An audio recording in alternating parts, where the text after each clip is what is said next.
Should have gone to this meeting. Yeah. Let me just get a snack first. Snack? I brought a snack. Oh, that's okay. I'm good. Oh, no. I got this.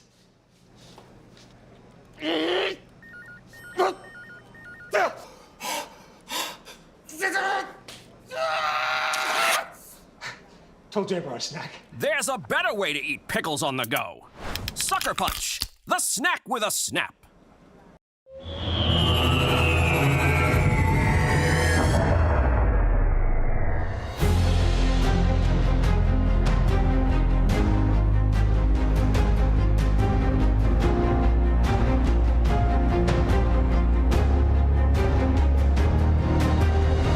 Look at the number of participants who had a shot at this, who wanted to be one of 12 of 60-something thousand. I mean, that's impressive in and of itself.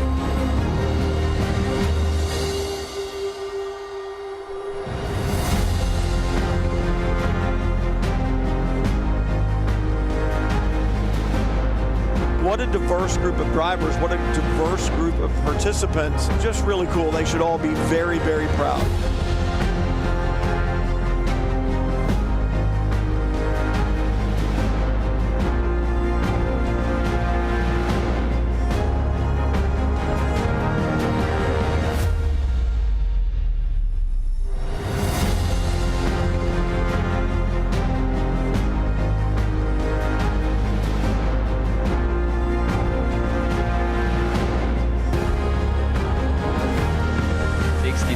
Players around 4 platforms. I mean, I'm lucky to be here. We about to change the game. We out here taking names. Let our voices rise. Let them reach the skies. We about to change the game. We out here taking names. Let our voices rise. Let them reach the skies.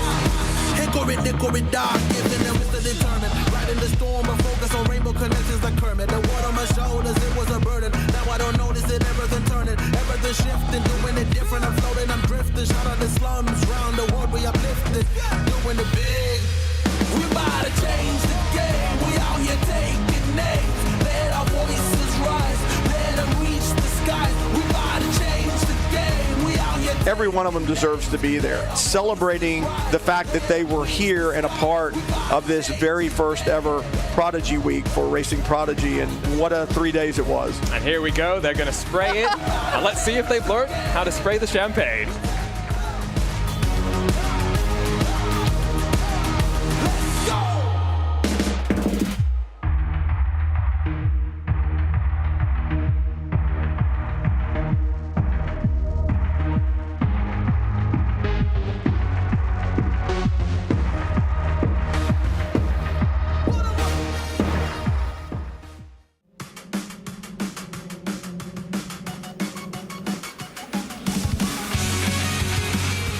It's been 122 days since 12 sim racers got to experience the joys of the Atlanta Motorsports Park and a Radical SR1. Today, the journey to Prodigy Weeks Part 2 continues. Welcome along to the Prodigy Racing League Golden Ticket Series, powered by SuckerPunch Mazda MX-5 Cup. Our Junior Kenki Party alongside of Joey Tebben as we get ready to get underway. Joey, it's been a wild start to 2024, and now we get to start the journey to return to the Atlanta Motorsports Park once again in the middle of May, but this time with 16 winners of Prodigy Passes from Season 1 Part 2.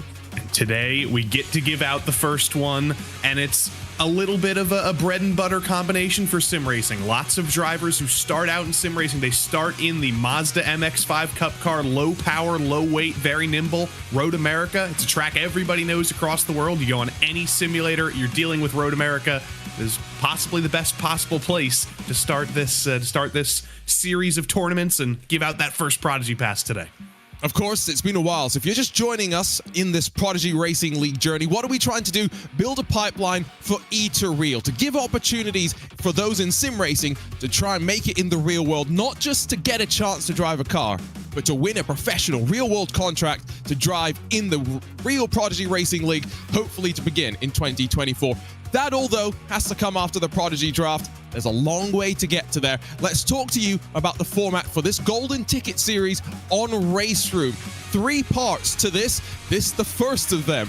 6 total Prodigy Passes on the line, and not all of them going to come from on-track activity. Yes, 3 will be earned by winning each of the rounds. There'll be an additional Prodigy Pass handed out to the overall series points winner. A slight adjustment, of course, from Season 1, Part 1, where each event was its own self-encapsulated entity, if you will.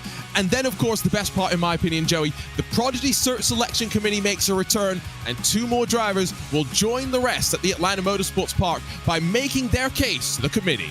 I love that because sometimes things go wrong in racing. Sometimes the fastest driver or a driver who's had an incredible comeback isn't the driver who necessarily wins the race. So I think that's a great thing to get some of those drivers who may have fallen by the wayside. And I'm also very excited to tell people that unlike Willie's chocolate experience, this golden ticket actually gets you somewhere. You won't end up in an abandoned warehouse in Glasgow. This is real. Oh, the joys of AI. The important thing to note is, by the way, at the bottom of your screen, the winner of this round 1 Prodigy Pass will actually be the second Prodigy Pass winner in Season 1 Part 2, because earlier this morning, I am delighted to be able to announce that Craig Tough Monkey Laws won the first Prodigy Pass in Season 1 Part 2 over on Street Kart Racing in their Golden Ticket Series.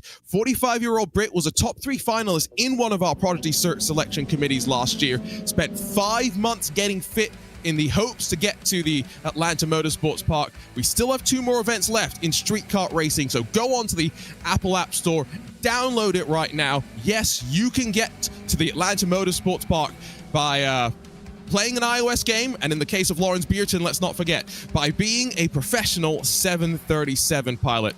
So many people, though, support Racing Prodigy's mission of making motorsport accessible and creating the opportunities for deserving drivers around the world. Let's take the time to thank all of those that make this possible, starting with brand new for 2024 SuckerPunch, all natural pickle juice shooters for clean hydration, pickle chip pouches perfect for those long sim racing sessions or days at the track, and Jared Pickles with knockout flavor, the true champ of the chomp, now available in the US.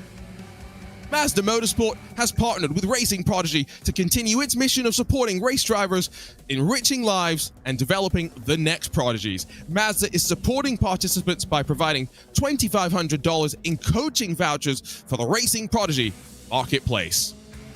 Asetek SimSport wheelbases with their revolutionary quick release system allows you to easily switch wheels with just a click. SimLab P1X Pro Sim Racing cockpits with unparalleled rigidity, functionality, and design are your perfect sim racing base. And last but not least, owned and operated by passionate sim racers, Advanced Sim Racing is the fastest growing North American sim racing chassis manufacturer and equipment retailer. There are so many prizes to talk about as well, courtesy of our partners, so we thank them so much for joining us.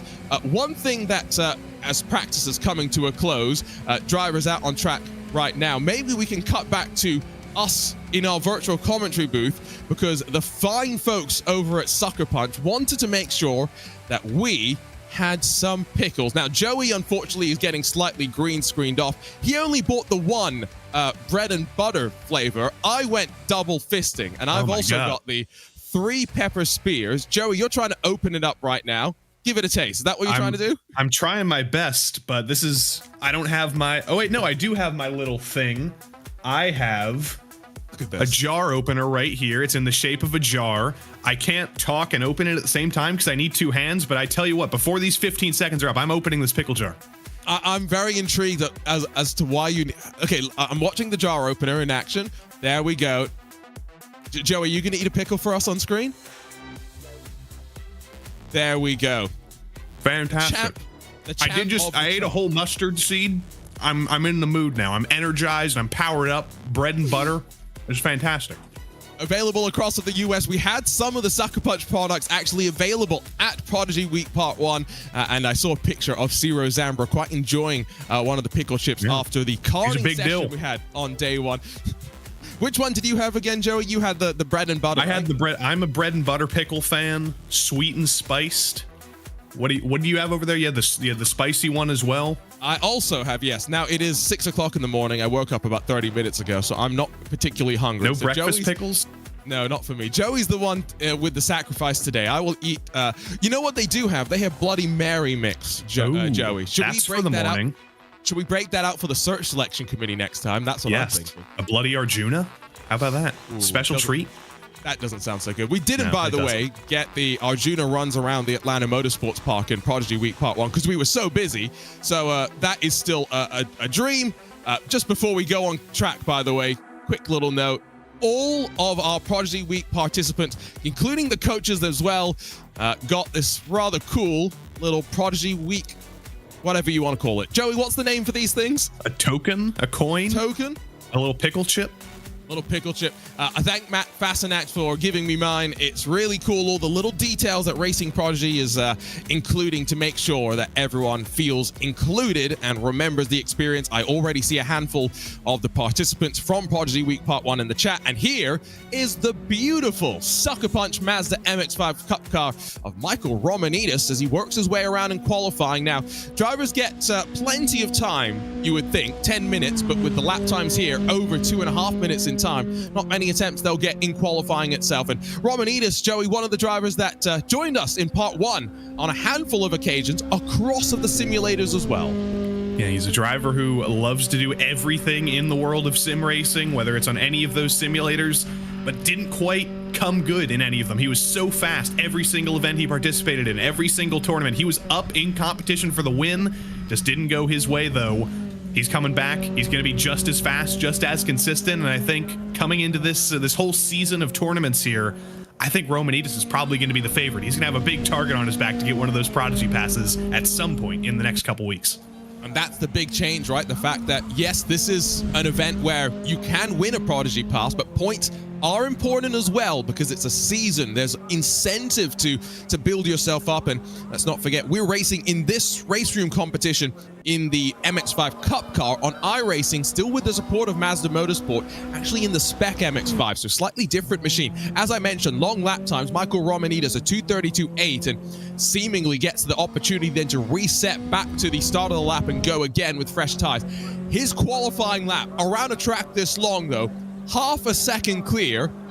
Now that's a big margin, Joey, but 2 minutes 30, that's basically the same as around a 30-second lap time being separated by a tenth of a second. Exactly, and there's plenty of time to make up those margins. It's a very, very long lap. There's plenty of places to make a mistake, and these are just the opening laps of qualifying. There's still plenty of time left out in the track, plenty of time for these drivers to adapt and adjust from their mistakes. A little bit of a bobble into turn 1 there for Elias Romstedt, just on the brakes, getting a little bit out of shape on the rear end in that pit-fit Mazda MX-5, but coming into turn 3 here, looks a little bit more comfortable, still a little bit jittery on the brakes, but that looked far smoother. See if he can pick up any lap time here and make up a little bit of those 3.3 seconds he needs to get closer to Romanidis.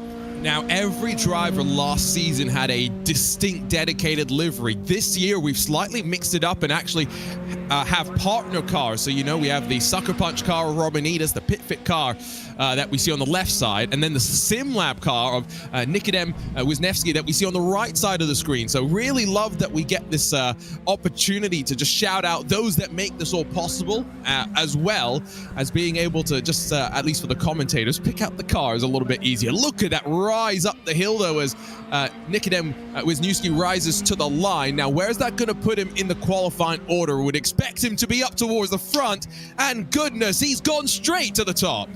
Literally pole-ish. How about that for a fantastic lap early on? Still 5 minutes to go, though. Still plenty of time for every one of these drivers to pick up some more time. Elias Romstedt, we were following him a little bit earlier. He's made his way all the way to the carousel. Only a few more corners to go. Once you're out of the carousel, under the Continental Tire Bridge here in Race Room, you're going to be full throttle through the kink. Don't have to worry about that whatsoever. It's barely a corner in one of these little beans of a car. But then you're going to be into Canada corner in just a few moments. Full braking, heavy braking, and the last place where you can really gain a ton of time in this lap. See as well on the lower third, the qualifying segments. This not challenging for pole by any means. It was 99 thousandths between the top two, and then of course the half a second back. So maybe the draft's going to keep them close at the very least in this first semi-final, seemingly as though we're going to focus on the top two in terms of where they are going to place. Remember, the The finishing position in this race determines starting position in the final coming up later. You finish first, you're on the first row, second row, etc., etc. Which side of the row you're on, that depends on your fastest lap compared to the driver on the same row. So there is lots to actually think about in terms of mathematics and stuff, which is always a terrifying proposition when the commentators have to get involved. Here comes Romanides to the line, had purple middle sector, it would seem, and bam, straight back up to the top, and now 67 thousandths. Let's see if Nikodem Wisniewski is going to be able to respond. See if Radoslav Orbtal is able to respond, or Obertal, I should say. Coming to the line now. Only 0.6 off Romanides on that first attempt of his. Second lap across the line. Is he going to find any time?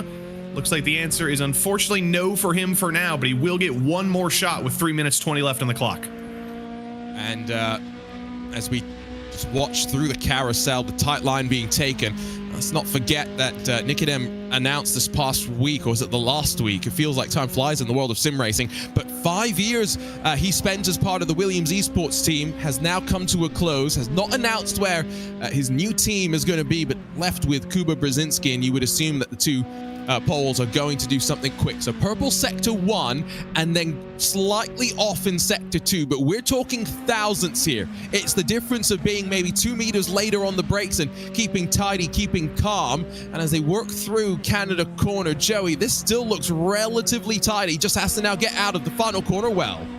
It's literally going to come down to that run to the line. That's what we love to see in qualifying. We love to see it come down to absolute milliseconds through the final corner. Looks pretty good. A little bit of a hop over the curb. That shows full commitment from Wisniewski here. And then the run up to the line, using every single one of those 184 horsepower to climb up that hill like a funicular and across the line. What's it going to be for Wisniewski? Is he going to beat Romanides and knock off the top dog? Not quite. Needed 11 more thousandths on that lap. And again, those are the margins that those two are split by. There's a bigger gap behind. We'll have to wait and see if Draft will play its part. Don't think that he has enough time to go again, by the way. So as we check out third place Martin Barna in the MPI Mazda MX-5, there is short time in the session remaining. It was about a 10th off in the first sector. We'll see what he can do through that middle sector.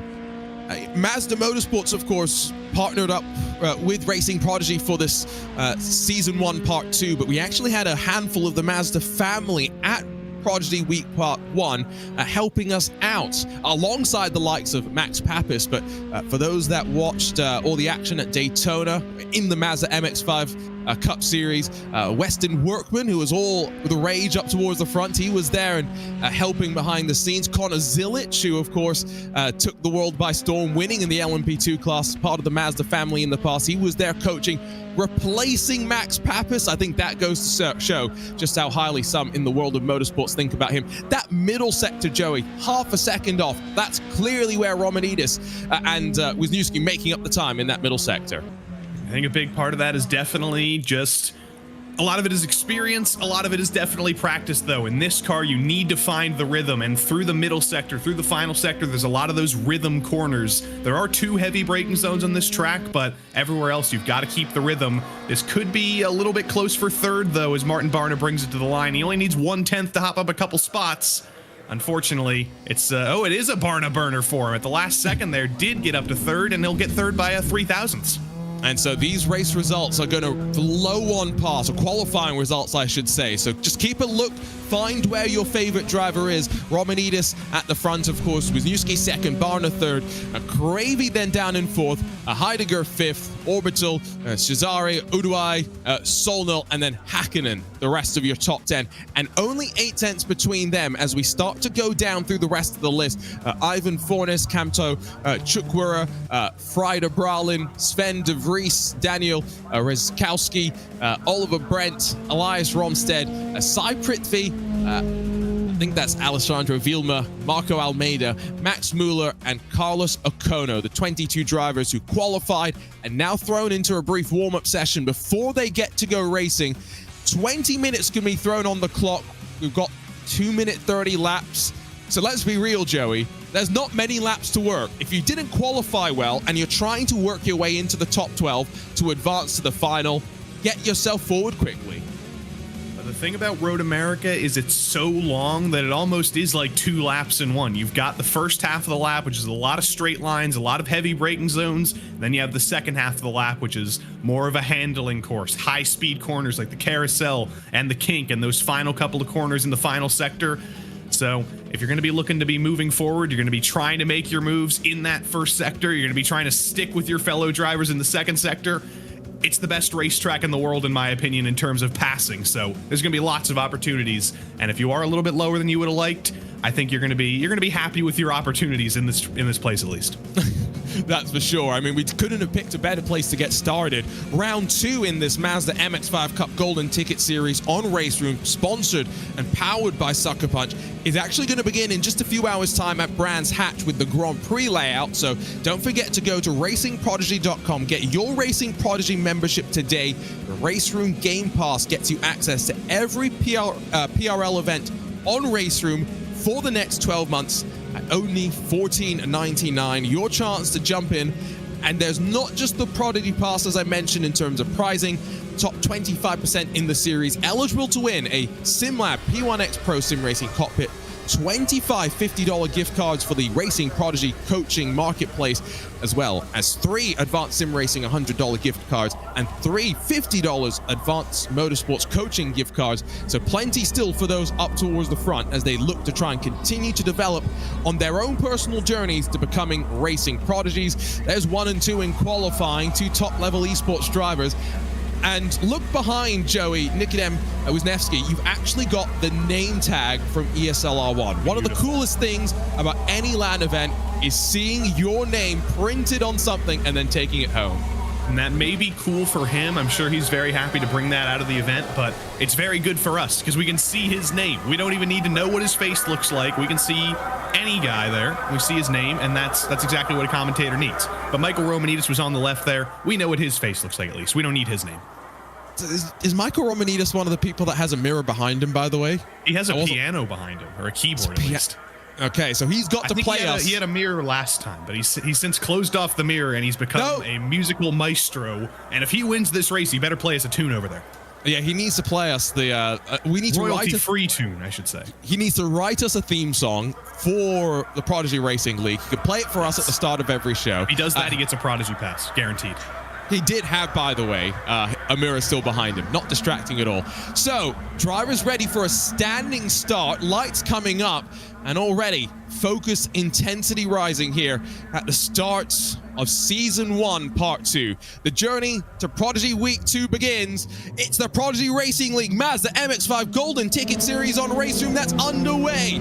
It's going to be a draft down into Turn 1, and because it's so long, because it's a standing start, because we haven't had the rise up towards the line, I don't think we're going to get much side-by-side at the front. It's going to then be down into Turn 5. Yes, Turn 5. The next time we're really heavily onto the brakes, that things will get chalked up and the action will rise. As expected, single file down in through the slight kink at Turn 2, onto the brakes through 3. Crucial corner, Joey, to bring your momentum forward into that next heavy dive. And Martin Barnett did a good job of not running side by side there for P3. So they're able to stay one by one by one by one by one in the top 5, extending a little bit over Hakkinen in 6th place. Are we going to see the first move into Turn 5 this time, though? Does Wisniewski say, I'm going for it instantly? Or does he decide to wait back a little bit and hang back and wait for another lap? He does wait for another opportunity. He probably could have gone for a move in Turn 5, like you just see for P3 behind, or P4 behind.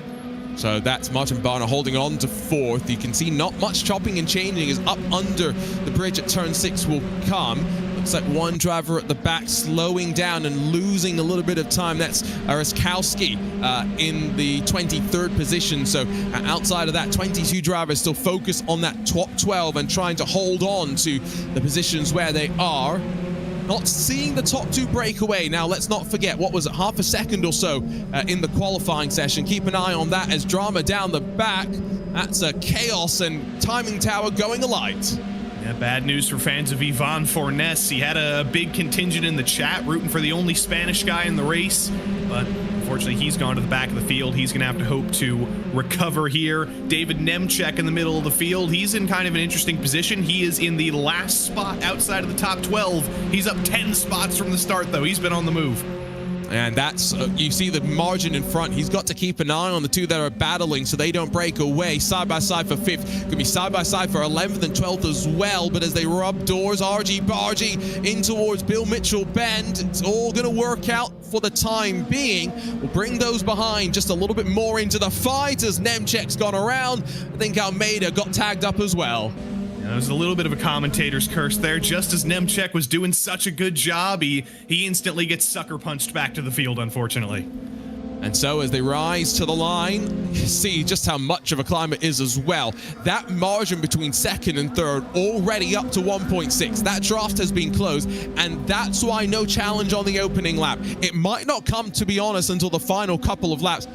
It might not come at all, Joey. Let's be real. This is the semi-final. There's nothing on the line except a spot in the top 12. But what about a little bit of glory? I think there is definitely going to be a fight for the win. I don't think Wisniewski is going to be the kind of driver who hangs back and just settles for 2nd. I think once him and Romanidis realize they have enough of a margin back to 3rd, which honestly might be about 10 minutes from now, I think then they'll decide to go, they'll go elbows out. They'll decide to fight. But right now, they are still a little bit too close to Martin Barna. Only about 2 seconds of gap separate them from 3rd place. They're going to want to extend that a little bit more before they start to go full fighting mode, because they're going to lose seconds upon seconds per lap once they start doing that. And don't forget, if you're not watching on the Racing Prodigy YouTube channel, do make sure you go and join that, because that's where all the action's going to be in terms of Prodigy Week, as well as our search selection committees. They're going wild for 3rd position. Heidegger's trying to continue to work his way on forward, and I tell you what, he might have it around the outside. It'll be into the hurry downs where he'll rise his way forward into 3rd spot. Finally has that position locked down, hacking it up the inside and trying to get forward to 4th. This is great fighting. This is what you expect in the MX-5 Cup cars, and the defensive block from Häkkinen is going to allow him to hold the line, hold the momentum, and the brief hip check gives him the opportunity in through the carousel to make that position his. Barner may now have another chance to work up the inside into the top 5. That was Finn versus Finn warfare with Häkkinen versus Cravey. That block actually checked up Cravey enough to give Barna the inside there, and that might lose them this draft. You can be side by side through the kink full throttle, but it is going to lose you a little bit of time. Well done to both drivers for surviving that through there, but that gets very, very dicey, and they're still trying to fight this. Barna does have to slot in line, doesn't get the momentum through the kink like he wants, but if we know him, he might go for a dive here into Canada corner. No, he thinks better of it, thinks, I don't want to lose touch with this train, and he'll wait for another opportunity to get back by Cravey and back into the top 5. And realistically, the train going back to 14th now, there's still a lot to think about in terms of top 12 and who might still advance. Pretty much guaranteed these two will. How much will they fight? 15 minutes left on the clock. Get the sneaking suspicion that realistically they just want to get to the final, and then they will fight a little bit more. We do have race control. Don't want to end up in their bad books this early on in the event. So as two drivers on screen continue work through, see the lack of emotion on their face.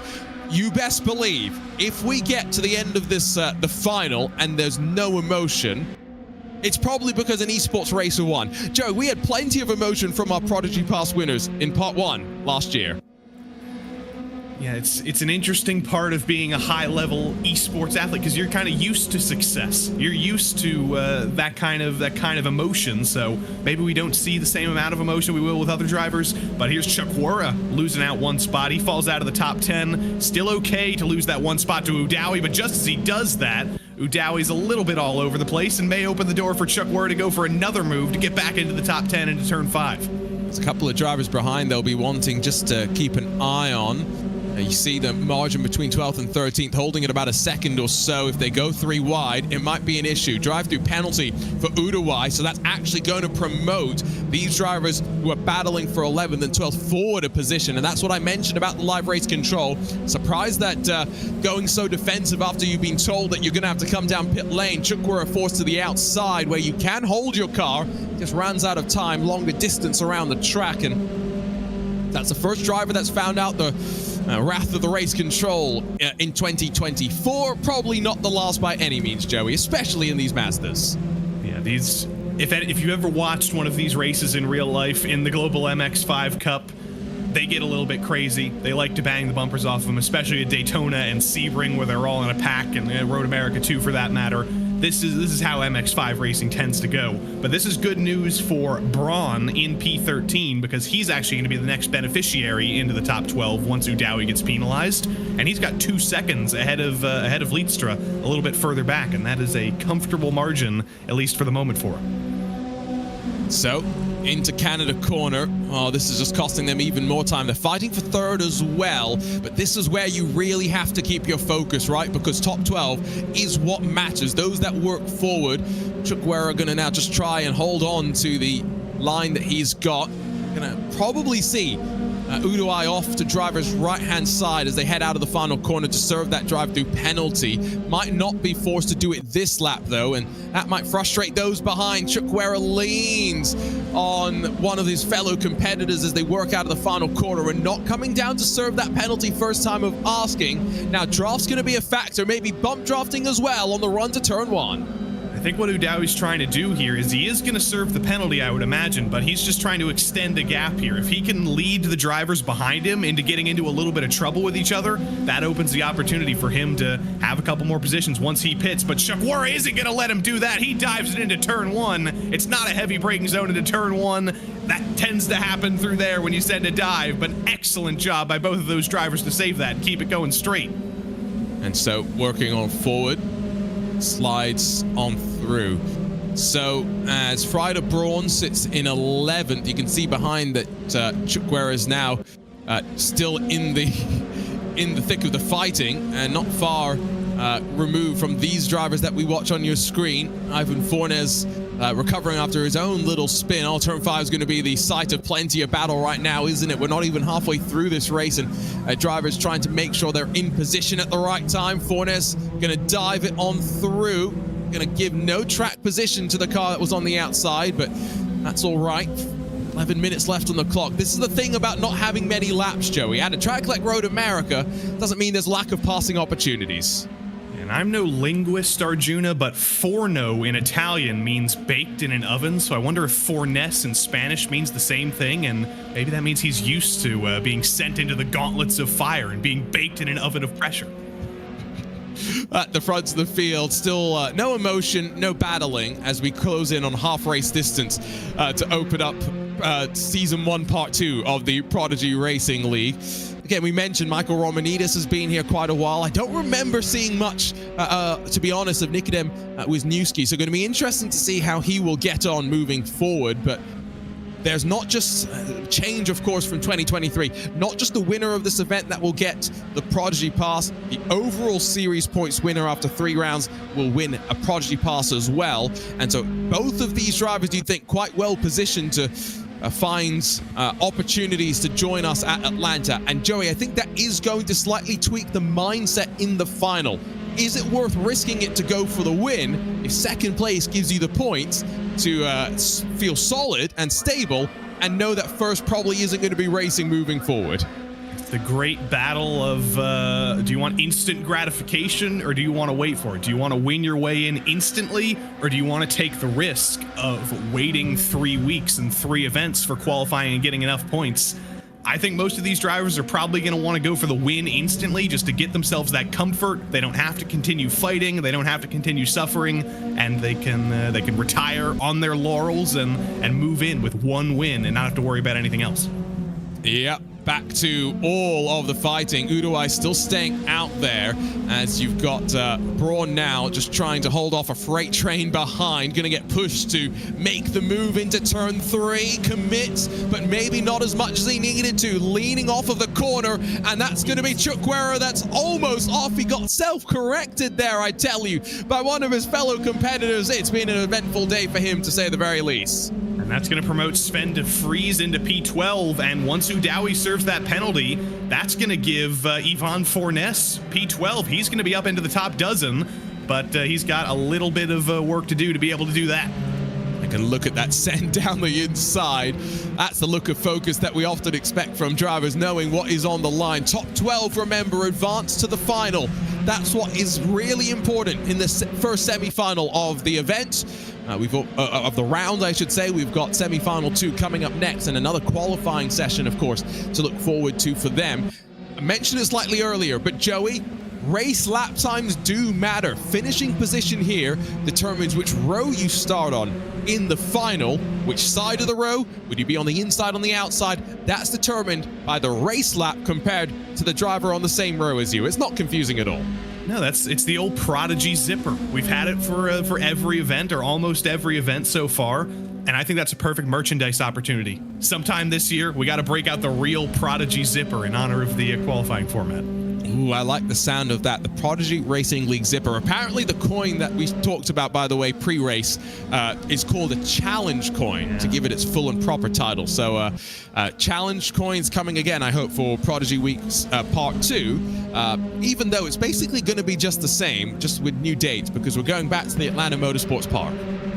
Well, Arjuna, I'm challenged to not be jealous of that coin, because I know that in 50 years, when people know you've got a first edition Prodigy Racing League challenge coin, that's going to be going for billions.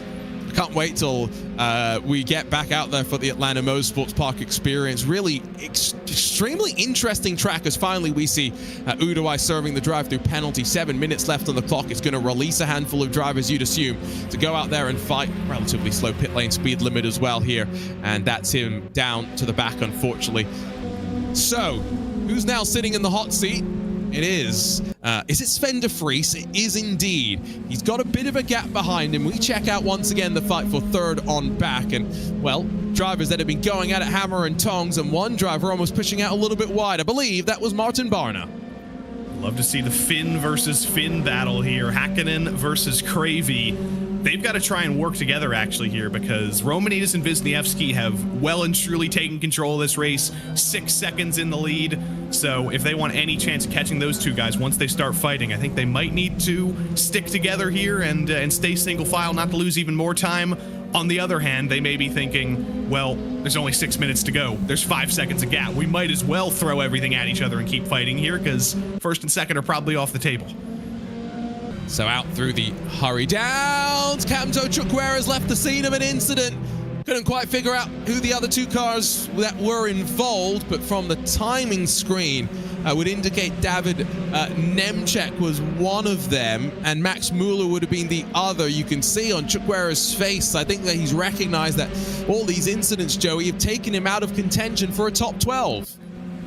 Yeah, but he was legitimately in the top 12 at one point. He almost just got knocked out of the top 20 with a potential dive there for P15. But I think we'll see him back for the next two events here on RaceRoom at Brands Hatch and Mid-Ohio. He knows he can be fast, and even though it might not go his way this week, he's going to be able to come back with a little bit more confidence and definitely keep that fight going. Here we go into Canada corner. Action starting to heat up at the front, and I think these drivers know as well that if they want any chance in the final, they need to be as close to the fastest drivers as possible, and that's why they're fighting so hard for the grid position in the final. Hakkinen on the outside as they rise towards the inside, rather, with Crazy on the outside trying to make his way on forward through the final corner. You've got one white Aztec Sim Sport car, one black Aztec Sim Sport car, both of them Finns on board with Hakkinen with the ultra-wide monitor, jinking back and forth. 4.5 minutes left on the clock. Joey, I think that means we've got 3 laps still left to go. Not a single piece of furniture on those walls. This is a guy who is totally committed to sim racing. I think he probably built this sim room, put his computer in it, and did nothing else with it, because this is all he cares about. And he's doing an excellent job of pushing his fellow Finn up into third. Didn't do quite such an excellent job of getting himself up into fourth, but he's going to wait until turn 2 and turn 3 to do that. Switches to the inside of Heidegger. See if he can be later on the brakes into turn 3 here. Not quite. The door gets shut. Saw the recognition that he wasn't going to be able to make it happen. He faded back into line just to try and get a better run out and off of the corner. Quickly adjust the headset as they run down to the heavy braking zone that runs ahead. I believe that's the Atlanta Motorsports Park car that runs in front for Leonard Heidegger. And so as he tries to now cut back to the inside, it's going to give Hakkinen the chance to bleed driver's right-hand side.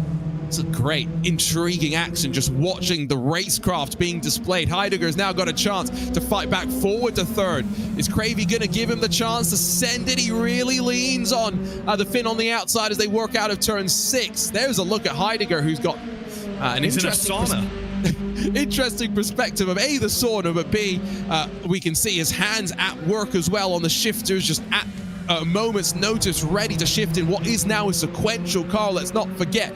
I mean, this is just cars leaning on top of one another. I hope, Joey, we get this in the final up towards the front. I think we definitely will. In an MX-5 Cup car, this is the kind of racing you see at every single track in the world. But look at Martin Barna. We haven't talked much about him in the last 10 minutes or so, but he's finally back getting aggressive and making moves. He's going to peek to the inside of Heidegger into the kink. He's not going to quite get there, though, but he's definitely going to be in this fight as well, and Soholm as well in 7th. He's just been hunting. He's been looking at everything going on, and he might be able to pounce here with 2 laps to go at the line. Yeah, that was almost contact there between Barna and Sonal as they worked off of the kink. Sonal's now on the outside. Is he going to be able to roll through? No, Barna holds on. I think your race leader's coming to the line, so it actually should be 1 lap to go. I was slightly off in my mathematics. Here they go indeed, rising up to see the what will be white flag in the air. 2 and a bit minutes still left on the clock. If there's going to be a fight, it's going to come now, and Romanidis goes to the wall. He blocks any potential jink to the inside as they run off towards turn number 1. Now, how aggressive, how brave is Nikodem Wisniewski feeling? He'll show his way. He'll try. He's not going to commit. He knows 1 and 2. Doesn't really matter which one he finishes, Joey. No, he's doing a little bit of math right now, because if he goes for the move into turn 5, that's going to allow Romanidis the chance to get by him in turn 8 and potentially Canada Corner. If he waits until turn 8, that might give Romanidis the chance to get by him in Canada Corner. If he waits until Canada Corner, that might not give Romanidis a chance to get by him. So I think we're going to see him wait until that final heavy braking zone.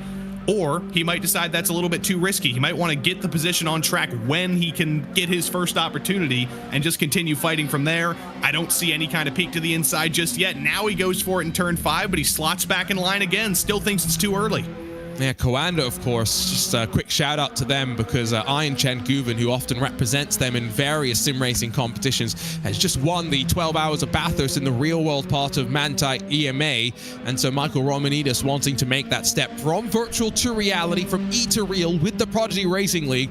And alongside some of his teammates continue to show just what sim racing can do. That was another half-hearted look, but let's be real. These are just shows of the nose. There's nothing really going in any of these little looks. 40 seconds left on the clock. Battle for the top 12. Really not much to talk about, Joey. Ivan Fornes, Sven de Vries, 11th and 12th positions. All they have to do is avoid hitting each other, and they're in the final. Yes, they're all fairly comfortable here, but this is not comfortable whatsoever. Michael Romanidis may have that piano behind him, but I think Wisniewski right now is trying to hit it with a little bit of a crescendo here. He's going to end this piece in the most aggressive possible way. If he can get to the inside, he's fully in the draft, and he does finally peek legitimately to the inside. He's waited until the last moment to go for it. He'll try, but Romanidis versus Wisniewski just for a spot in the final. Let's not forget the Prodigy Pass on the line in the final that lies in store as they rub doors through Bill Mitchell Bend. Romanidis on the inside of the SuckerPunch car. The SimLab machine of Nikodem Wisniewski going to try now. Slingshot it through the inside, out towards the line. There's got the rise still left to come. Romanidis half a car lengths back. He'll try a bit of a side draft. What's going to work? Photo finish at the line. Typical Mazda MX-5 action. But in this final of the PRL Mazda MX-5 Cup Golden Ticket Series, at the line by millimeters. Nikodem Wisniewski does enough to start on the front row. Michael Romanidis settles for second. Now, are we sure Daniel Suarez didn't actually win that race? Are we sure? I mean, I don't even know what the final margin of victory ended up being. We'll see if we can get confirmation at some point. I don't even know if Nikodem knows exactly what happened.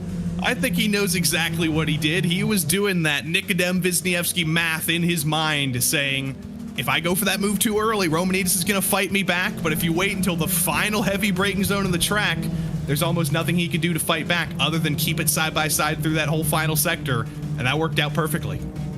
Looking forward to being able to run you down through the top 12 who will move forward to the final. We've got a second semi-final to come. Here we go, in fact. 86,000, goodness. So it is going to be the top 12 that advance. So realistically, yes, these are the formation that they'll line up in come the final. But realistically, top 12, you've left yourself with a chance. of coming out on top. Wisniewski from Romanidis, and then a big margin back to Hakkinen after only 20 minutes of racing. Yes, I know third on back were brawling, but for Heidegger, for Barner, Sonal, Cravey, they will recognize they cannot afford to do that if they want to try and get out to the front. Sari down in 8th, Orbital down in 9th, and then Braun rounds out your top 10. Fornes and De Vries going to breathe a sigh of relief, just about making their way in. And then, unfortunately, a handful of drivers will also have to be said goodbye to. Joey, that was one race of 3 today done at Road America, and if it was any indication, we can have some great racing as long as the stakes are sufficiently high. We will absolutely have great racing. Low-powered cars, long straights, heavy braking zones. I mean, I'm looking forward to the next couple events, whether it's on RaceRoom or on other sims, whether it's at Brands Hatch or Mid-Ohio, but I think we should just do 12 rounds at Road America potentially. Let's just do a whole Road America series, because it'll be exciting every time. I know you love your America's National Park of Speed. I've got to ask you now, we're one race in, how is your SuckerPunch pickle treating you? Well, I think you've been looking at my camera, Arjuna. When you've given me a couple moments to be quiet, I think I've been snacking. I haven't eaten breakfast today. I'm picking out another pickle as we speak and trying not to get vinegar on my keyboard. I'm still enjoying them. This is a pickle breakfast. Yeah, Arjuna still hasn't opened his yet. I've still got the double fist of SuckerPunch. What are you scared of? A little bit of heartburn, a little bit of acid reflux during the broadcast. That's nothing to worry about. Nothing to worry about, especially when I got the Porsche Esports Super Cup mid-season tournament to come after this. And I only bring that up because I would encourage Racing Prodigy fans to go and watch that. After this, it will only begin about 40 minutes or so after the finals complete. You can go and cheer Gustavo Ariel, the winner of the very first Prodigy Pass, as well as the winner of whatever we're calling it, the Racing Prodigy Week shootout on the final day of Prodigy Week. So go and cheer him on. He's part of the Team Redline contingent, of course, supported by Max Verstappen, so should be a lot of fun. Second semi-final, though, Joey, qualifying, how important is it going to be based on what we saw from semi-final 1? Well, qualifying was very important in the case of being directly up front. Those top 2 ran away from the rest of the field. There was no competition, but qualifying wasn't important for some of those drivers at the back. Yvonne Fornes, for example, qualified many, many spots lower than the 11th place where he finished. If you can survive the chaos and the drama of the opening laps, you're definitely going to be in conversation for advancing into the top 12, even if you start at the back. But you do definitely want to start a little bit further forward, get yourself further forward in the grid tomorrow. If you're wondering what Prodigy Week is about, by the way, 3 full days of coverage that you can go back and watch on the Racing Prodigy channels. But just to give you an insight, it's about testing drivers mentally, physically, as well as, of course, behind the wheel, to see if they have what it takes to become professional racing drivers. And what we saw, day 1, started with the fitness, then they went out, did a bit of autocross, skid pan work, and then karting to close out the day. Day 2, they got to try the Radical SR1 for the very first time, slowly built themselves up, started following a BMW, then the BMW pulled off to the to the pit lane. Drivers got to then build up the speed progressively, and slowly but surely built up confidence as well. Joey, the remarkable thing was, across 2 full days of running, second day being rather cold in the morning as well, below freezing, only 2 small spins. For drivers that were pushing the limits of Radical SR1s, proper race cars, they did really, really well.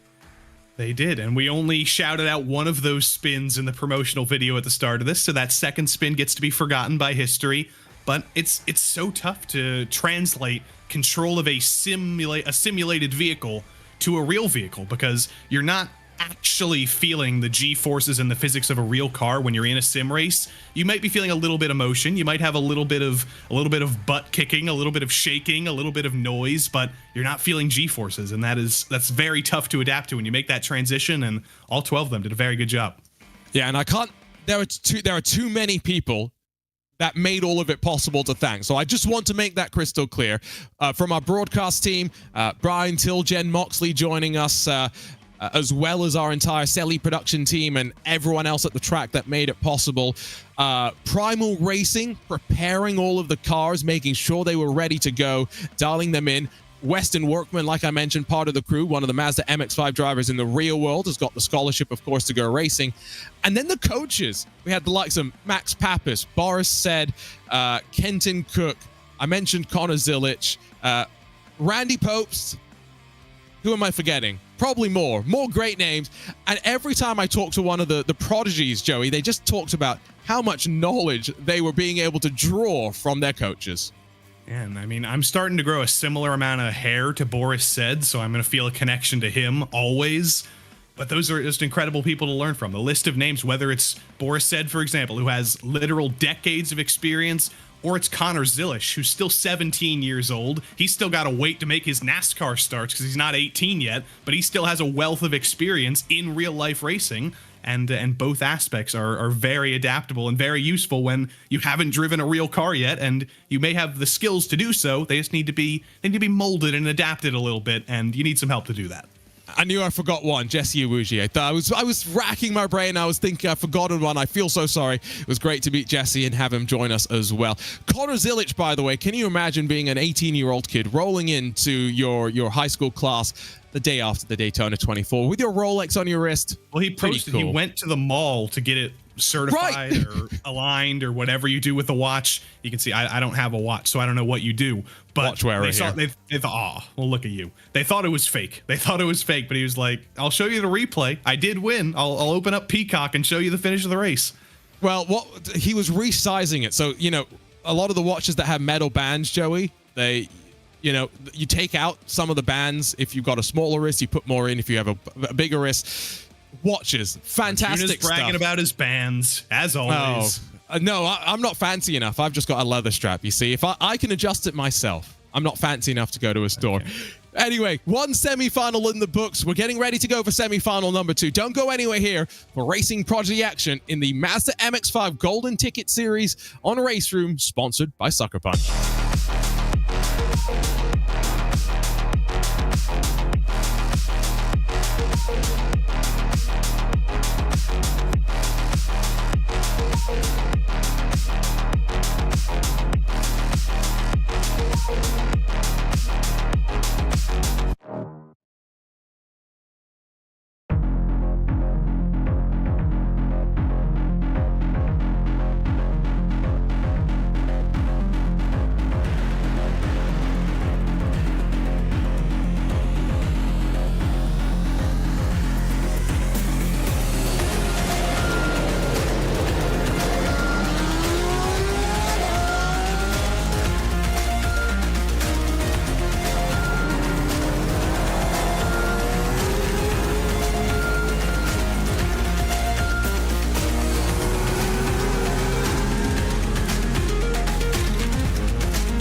Should we go to this meeting?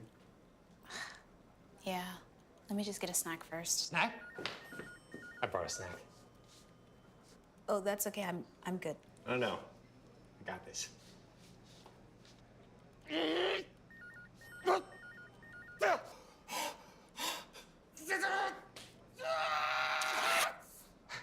Told you I brought a snack. There's a better way to eat pickles on the go. SuckerPunch, the snack with a snap.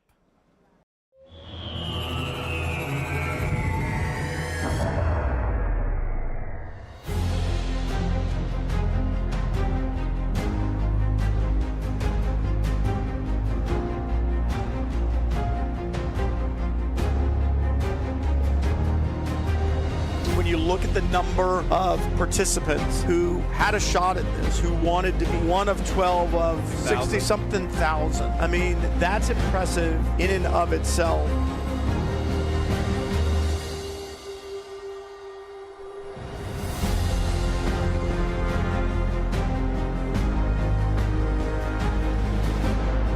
What a diverse group of drivers, what a diverse group of participants. Just really cool. They should all be very, very proud.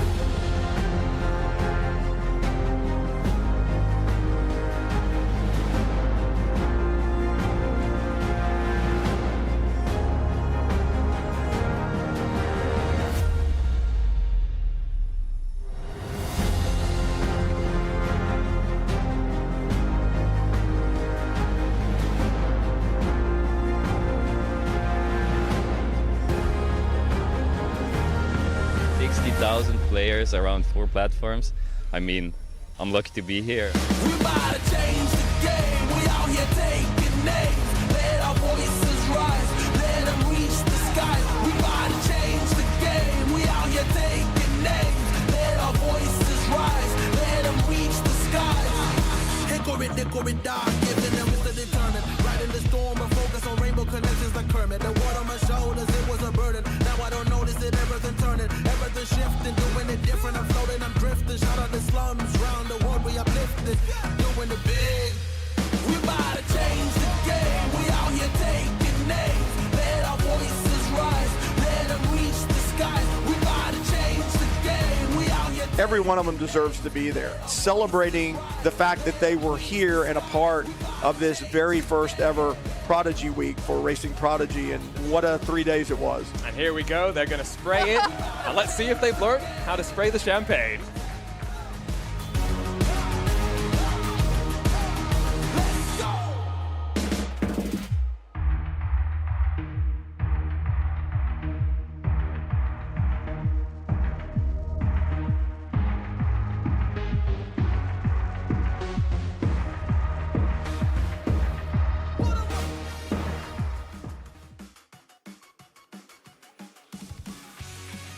Prodigy Racing League Mazda MX-5 Cup Golden Ticket Series on RaceRoom, powered by SuckerPunch.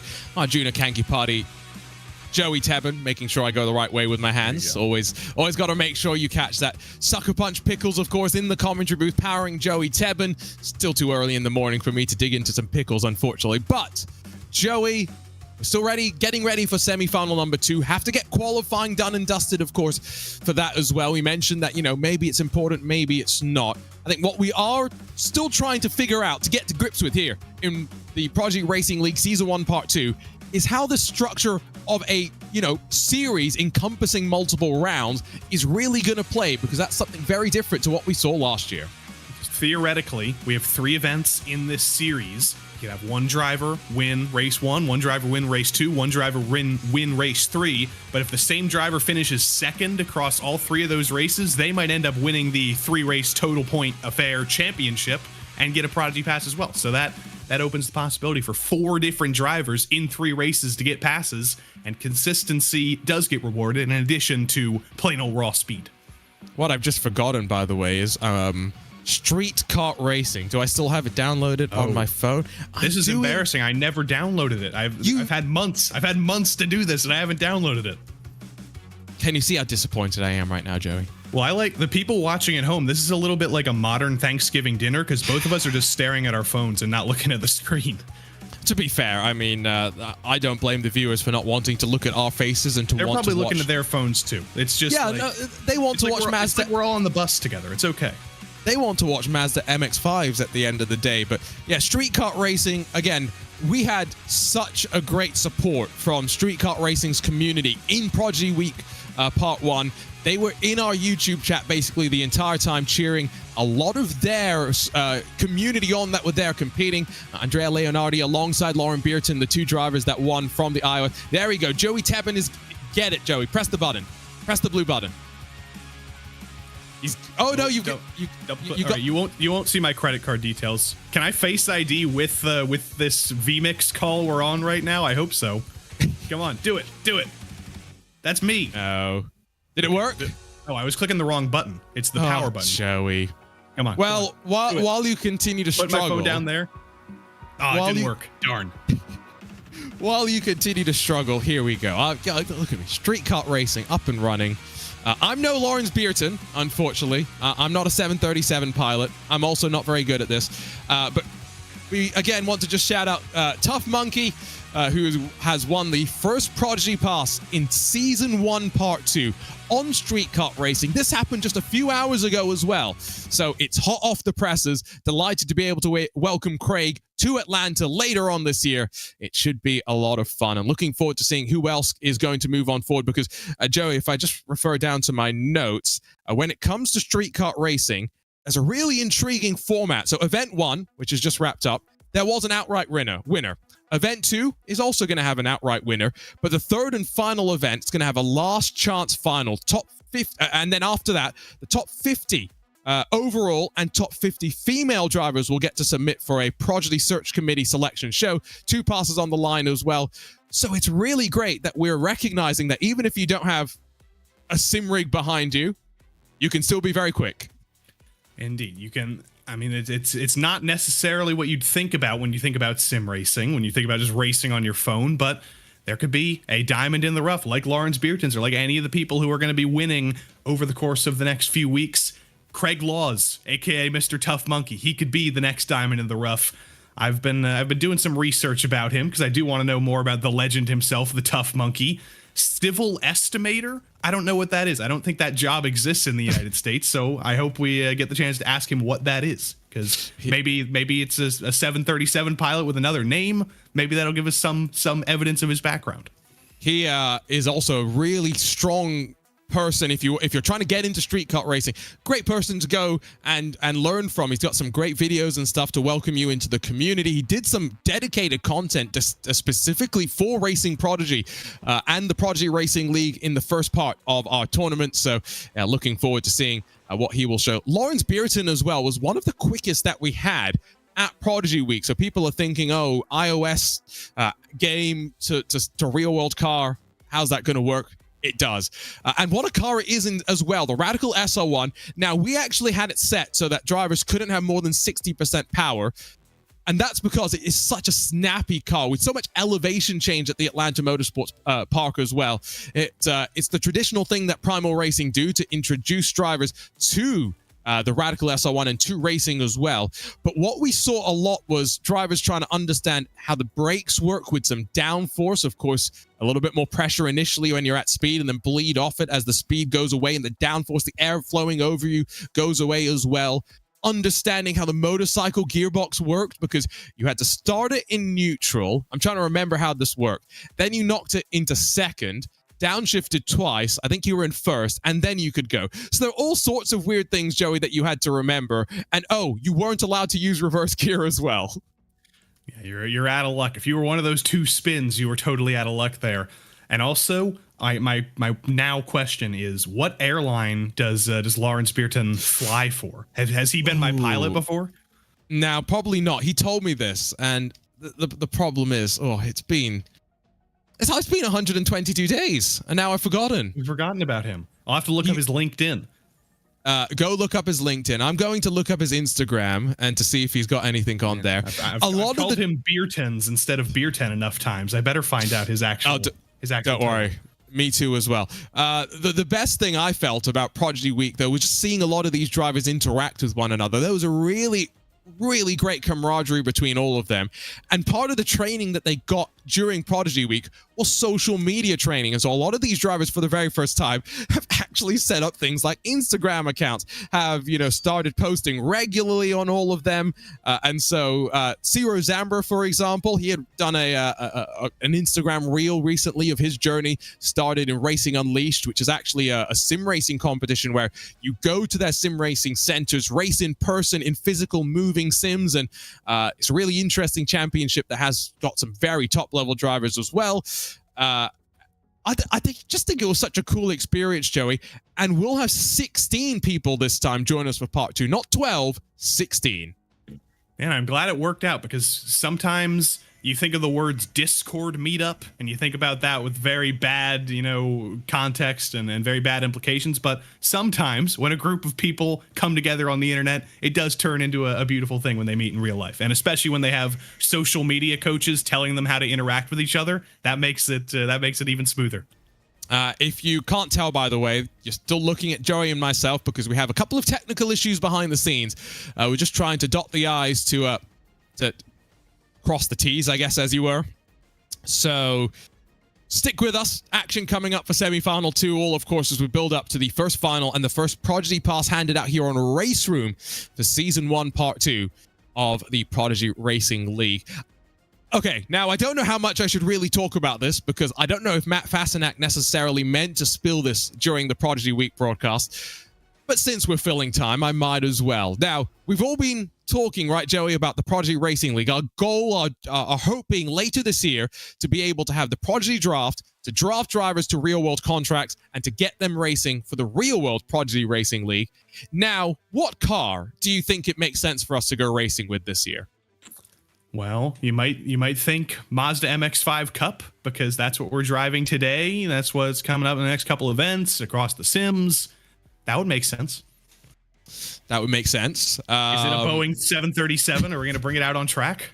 It could be a Boeing 737. I think, poor Lawrence would have a pretty big advantage at that point. It could be a Radical SR1. That would seem like a logical thing as well.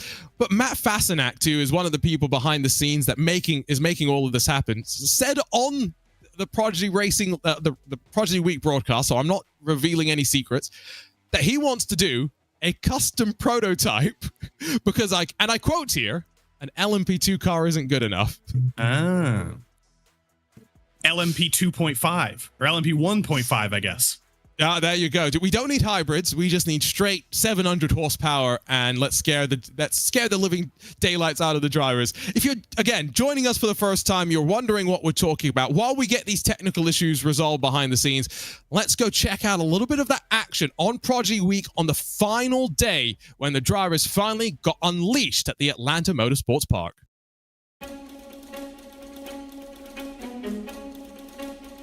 A little bit more of a special day today. We've been building up to more of a pressure situation. So you guys have done the autocross, you've done the car racing, which was a lot of fun. You've done your physical fitness assessment, your media training, you've done your sit-down interviews, you've been on track, you've done onboard video review, you've done data review. Well, we've got a more of a challenging day today that we've got to manage because of a cold front that's come in. It doesn't normally get down to 0 degrees Celsius or 32 or so Fahrenheit, but it has now. That puts some challenges on the race cars and some restrictions on us. Prodigy has done such a great job getting these cars so close. It's not often you guys get your own tires. The cars are all within 1 or 2 tenths of each other, very, very close. So it's a great opportunity as far as that goes. So with the rest of it, we're gonna wait for the temperature to come up, and then I think we're going to go look at the car, and we'll talk about elements of the car to help you guys better understand how to tackle the cold temperatures. We've been talking a lot about how to get the heat to the tire, but the reason that you're doing the accelerating and the braking, it is one, obviously, to build temperature in a straight line and safer. What you're doing with the braking side is you're building that temperature from within the wheel. That the braking is creating heat. That heat is being put into the wheel, and that wheel is that generating that tire pressure and then that tire temperature from inside out. So you're getting a more core temperature into the tire, and that's the longer lasting stuff.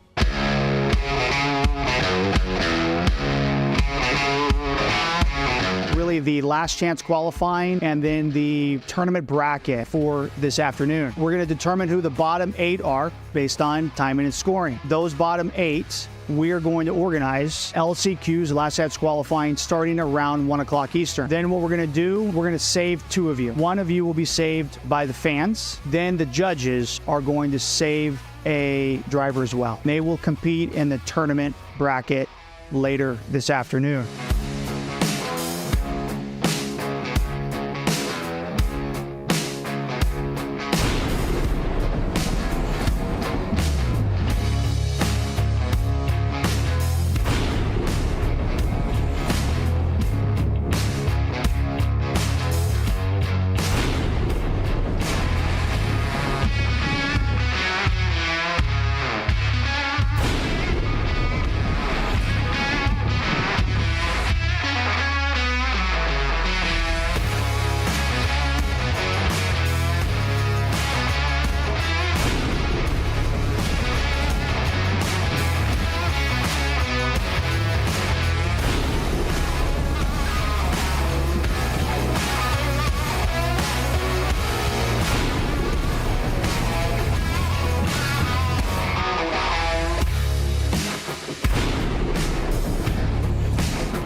Honestly, I think today's a little better. I think you sleep on it, and it's like anything, you train in a way that you get used to those conditions. You push the tires a lot and you do a lot of oversteer, you have no tires at the end. So here you need a lot the right tires because you have some long corners to the left. So yeah, I'm saving a bit of my tires at the end.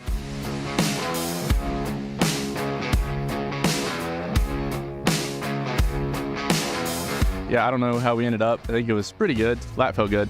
So yeah, I think it should be good. I don't know if we're locked in or not. We'll see.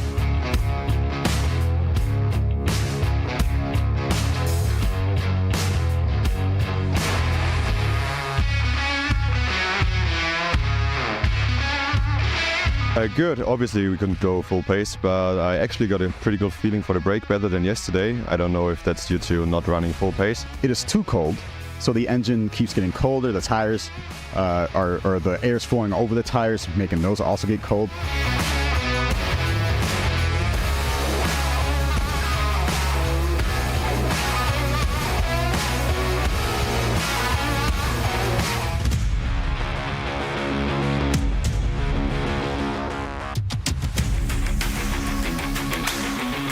Lorenz Herzing is just coming out of turn number 4. We're going to watch through turn 6 how aggressive he's going to be. First lap into turn 6, great run right down on the apex, picks up the throttle on the way off. No slide there, so a little bit of caution. That's not a bad thing at all. He's just making sure right now he's got the grip. He's already gotten a feel up in turn 3 and 4 through the first carousel, whether he's got grip or not.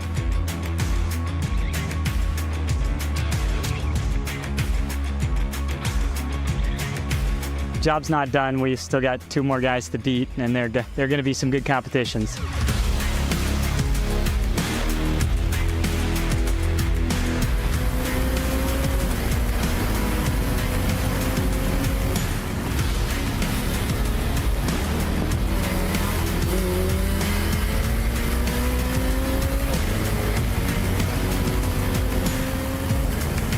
It's just 18.137 seconds, so it's a little bit smaller. They will have maybe a bit more visibility into one another. Ariel out of turn 6, though, maybe not as loose as maybe we would hope. We'll see what that represents in the time. You saw me like yes. Every lap. Oh my God! Yes. And I thought the same thing. You know, I thought I was just a little bit faster, but in the end, when I stopped the car, I feel, oh my God, I lose that one because I also like in the same position, so it's difficult to judge. Yeah, exactly.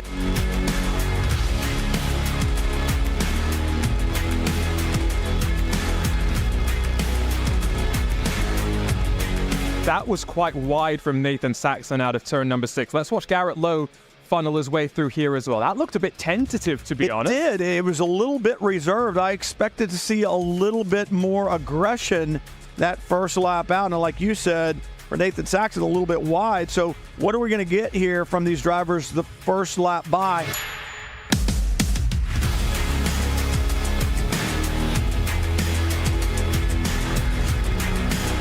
24/7. Where is he finding this time? We've seen no one in these knockouts be able to find that sort of speed. And I tell you what, Nathan Saxon has been slowly and methodically building up. He hasn't been the fastest just yet, but he's showing us that right now.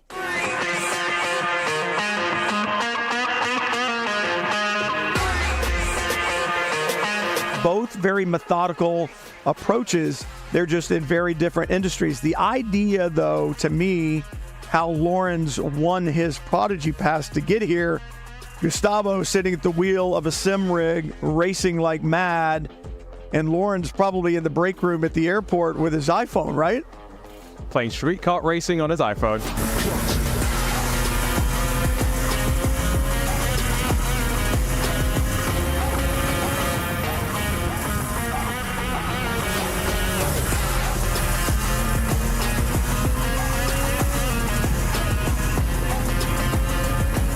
Is ready to greet Gustavo aerially at the line. I'll just remind you, in the qualifying session this morning, he did a 1:24.819, so he's very much been able to bring himself back up to that speed, and as he brings himself to the line, he beats that time at 24.714. Drivers just can't help themselves. Sure, my 4th lap was almost back on pace. I think the 5th lap would be on pace, and the 6th would maybe be better, but anyway, it's 4 laps. It's the same for everyone. He got a little practice session ahead, but nevertheless, like I said, he deserves it. Yeah, the first heat race with David, I didn't warm up my tires so well, and I struggled a bit on the first lap, so it was a tricky race with him. And now I managed to warm up my tires a bit.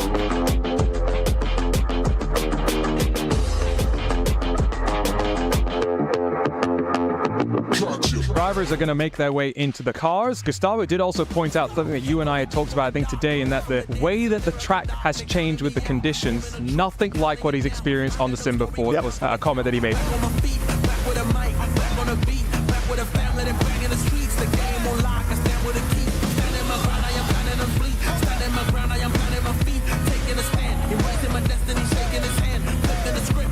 Nathan Saxon that is in the lead car, Gustavo Ariel in the second, and all day long the leader has had an advantage. I have no idea why. Let's see if it plays out on this one. And both of these drivers have led their respective matchups. The margin, 9.703 seconds to be very, very precise. Gustavo Ariel launches it down through the opening corner as he tries to hunt down Saxon, who's up through turn 3, and we're just watching him take that wide arc from the top of the hill. That nice. Very tidy. Very nice. Car really underneath him through there, down into turn 6. I need like lizard eyes out both sides of my head and trying to watch him.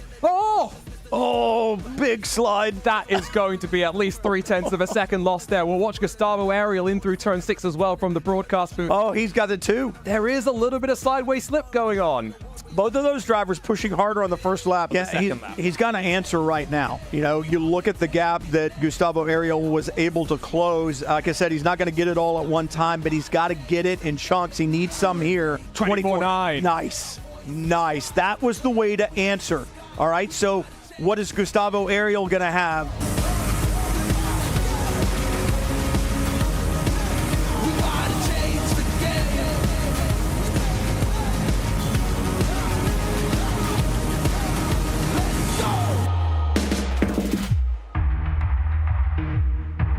Both of those drivers putting in really, really strong performances. The margin at the end, 8.724 seconds. So the winner of this final knockout matchup, it's Gustavo Ariel, the Brazilian.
Should we go to this meeting?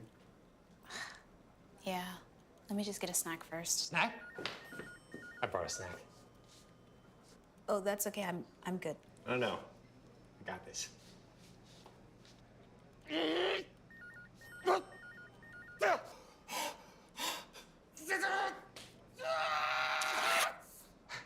Told you I brought a snack. There's a better way to eat pickles on the go. SuckerPunch, the snack with a snap.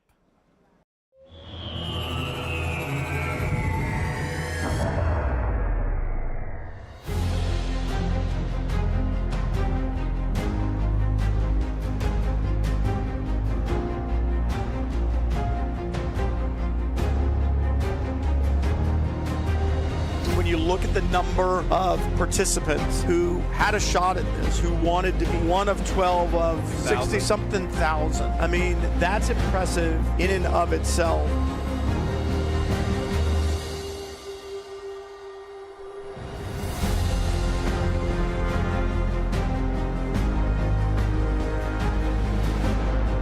What a diverse group of drivers, what a diverse group of participants. Just really cool. They should all be very, very proud.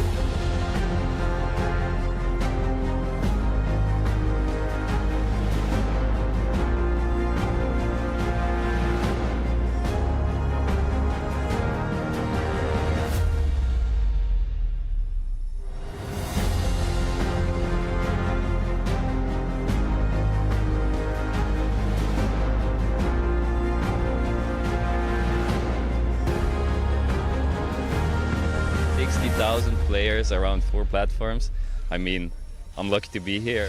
We about to change the game. We out here taking names. Let our voices rise. Let them reach the sky. We about to change the game. We out here taking names. Let our voices rise. Let them reach the sky.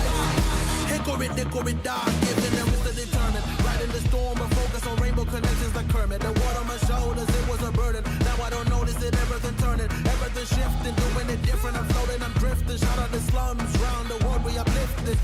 Doing the big. We about to change the game. We out here taking names. Let our voices rise. Let them reach the skies. We about to change the game. We out here. Every one of them deserves to be there, celebrating the fact that they were here and a part of this very first ever Prodigy Week for Racing Prodigy, and what a 3 days it was. And here we go, they're going to spray it. And let's see if they've learned how to spray the champagne.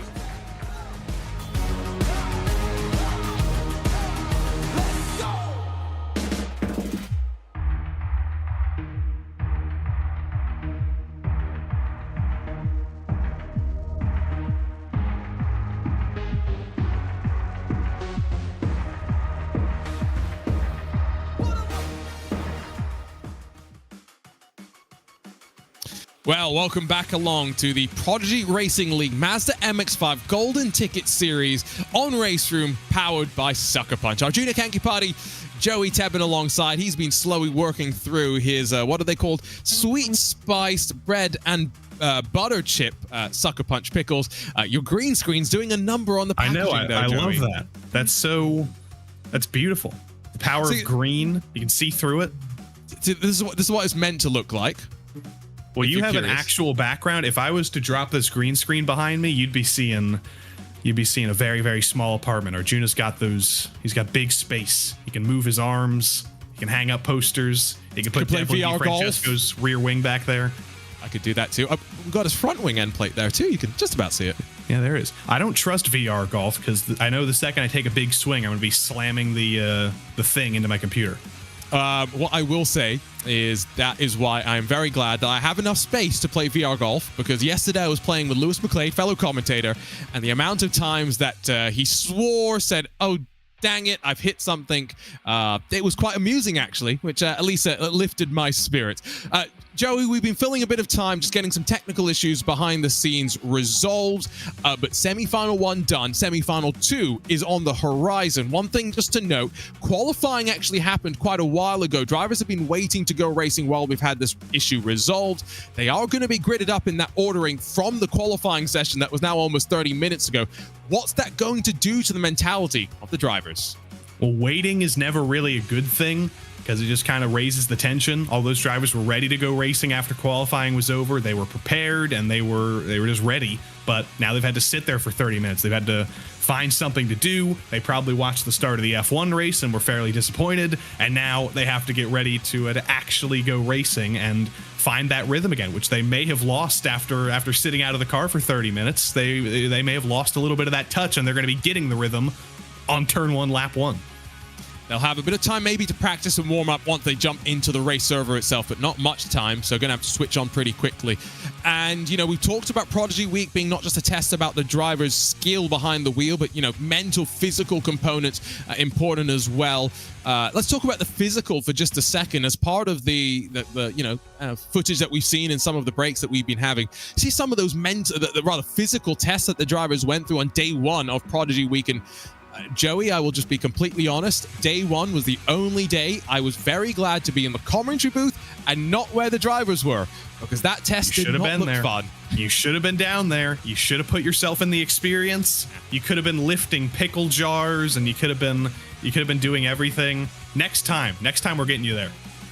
I will say, if anyone wants to put me into a radical, I'm more than willing to do that. That's the trait. If you do the Fitnessgram pacer test or whatever they did there, you can get in the radical as well.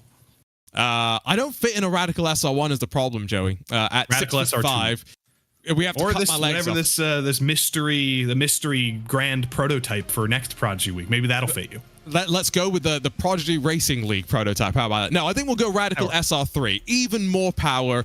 It's not restricted in terms of its throttle like the SR1s are for our Prodigy Week participants. Sure, they're going to let a commentator loose who's never driven a race car before. Why not? You're trusted with a real car. That's enough. I mean, Porsche trusted me to commentate and race in the Porsche All-Stars recently. So there you go.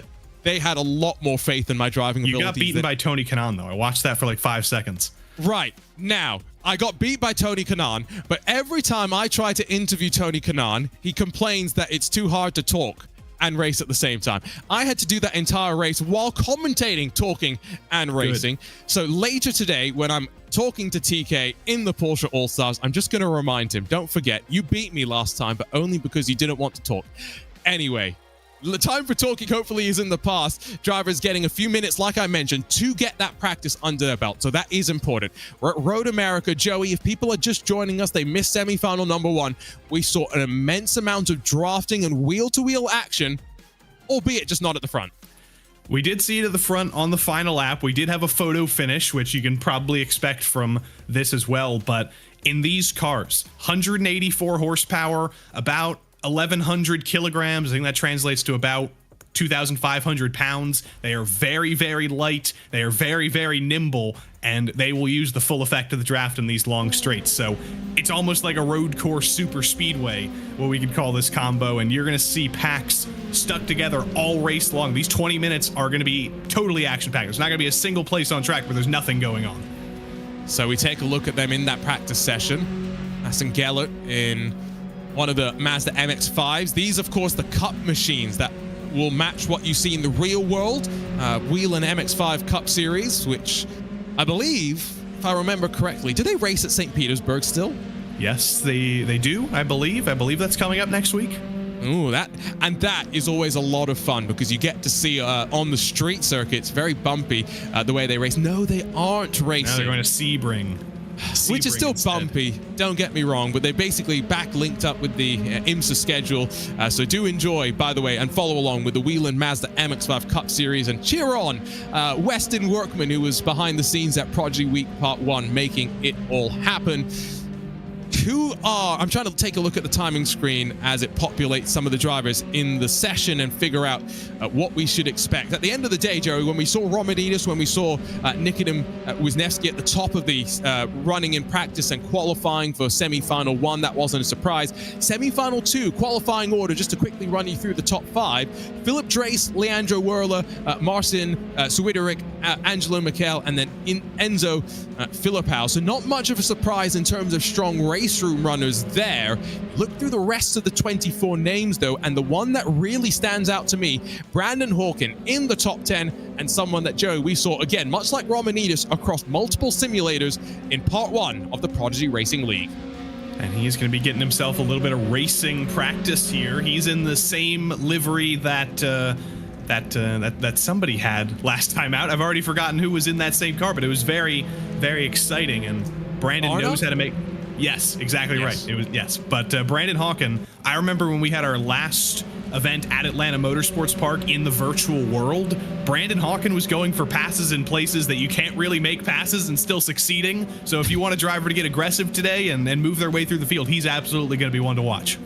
Yeah, I'd forgotten about that, to be honest. He was really making some moves in some of the undulating parts of the track, which I will be honest, in the sim, Joey, we talked about in our Factor 2 tournament at the Atlanta Motorsports Park, right? Just how much of a challenge the elevation was. You go there in person. I didn't get to go and be a part of the track walk, but I got to just see the elevation, of course, from the commentary booth. It's intimidating. And the other thing that we don't think about in the sim a lot of the time as well is, for example, you come over the top at turn 12, right before the final long left-hand sweeper. When you've got the wind that's blowing directly, let's say, towards your car coming over the crest, because the Radical SR1 is a downforce car, you come over the crest and suddenly the balance has completely changed because the aero balance has completely changed. Something that the drivers really had to get to grips with in the real world. That is the physical reality of real life racing you have to adapt to. It's so hard, and it's something you just can't get in sim racing, but that's exactly why this program exists. That's exactly why this pipeline is set up. So drivers who show driving skills and fine motor controls and all that can adapt to those real life parts of racing and add those to their skill set so they can actually make a career. And again, just to remind you that there's not you could still, it's not too late, you can still join us for round 2 of this RaceRoom Mazda MX-5 Cup Golden Ticket Series powered by SuckerPunch. Brands Hatch is the host for round 2. It will begin in just a few hours time, so head on to racingprodigy.com, get your Racing Prodigy RaceRoom Game Pass for just $14.99. This enters you for every Prodigy Racing League event on RaceRoom for the next 12 months. You want to follow along with all the action as well. Social media, YouTube. Make sure you're joined for all of the coverage of Prodigy Week Part 2, as well as our search selection committees. Lots to come on the run-up, Joey, as I'm sure the drivers from Prodigy Week Part 1 are going to be watching on during Part 2 from afar and wondering, now when we go racing in the real world, who is my main competition going to be? Exactly. I think they might get pretty scared, though, by the YouTube chat, because now that we have Tiago Mello in this second race of the day, the Tiago Mello fans are absolutely out in full force. There's 5 or 6 people there cheering on Mello, so that's going to be a lot of power. That's a lot of wind and a lot of fan power that's going to be behind him today. We have managed to transport inside of the track based on the camera underneath angle Wisconsin. there. That's where the cheese comes from. Stole the words out of my mouth. That's exactly where you get the cheese from here at Road America. Joey, your sense of humor is clearly rubbed off on me. That's not a good sign. That's a very good thing. You're going to be...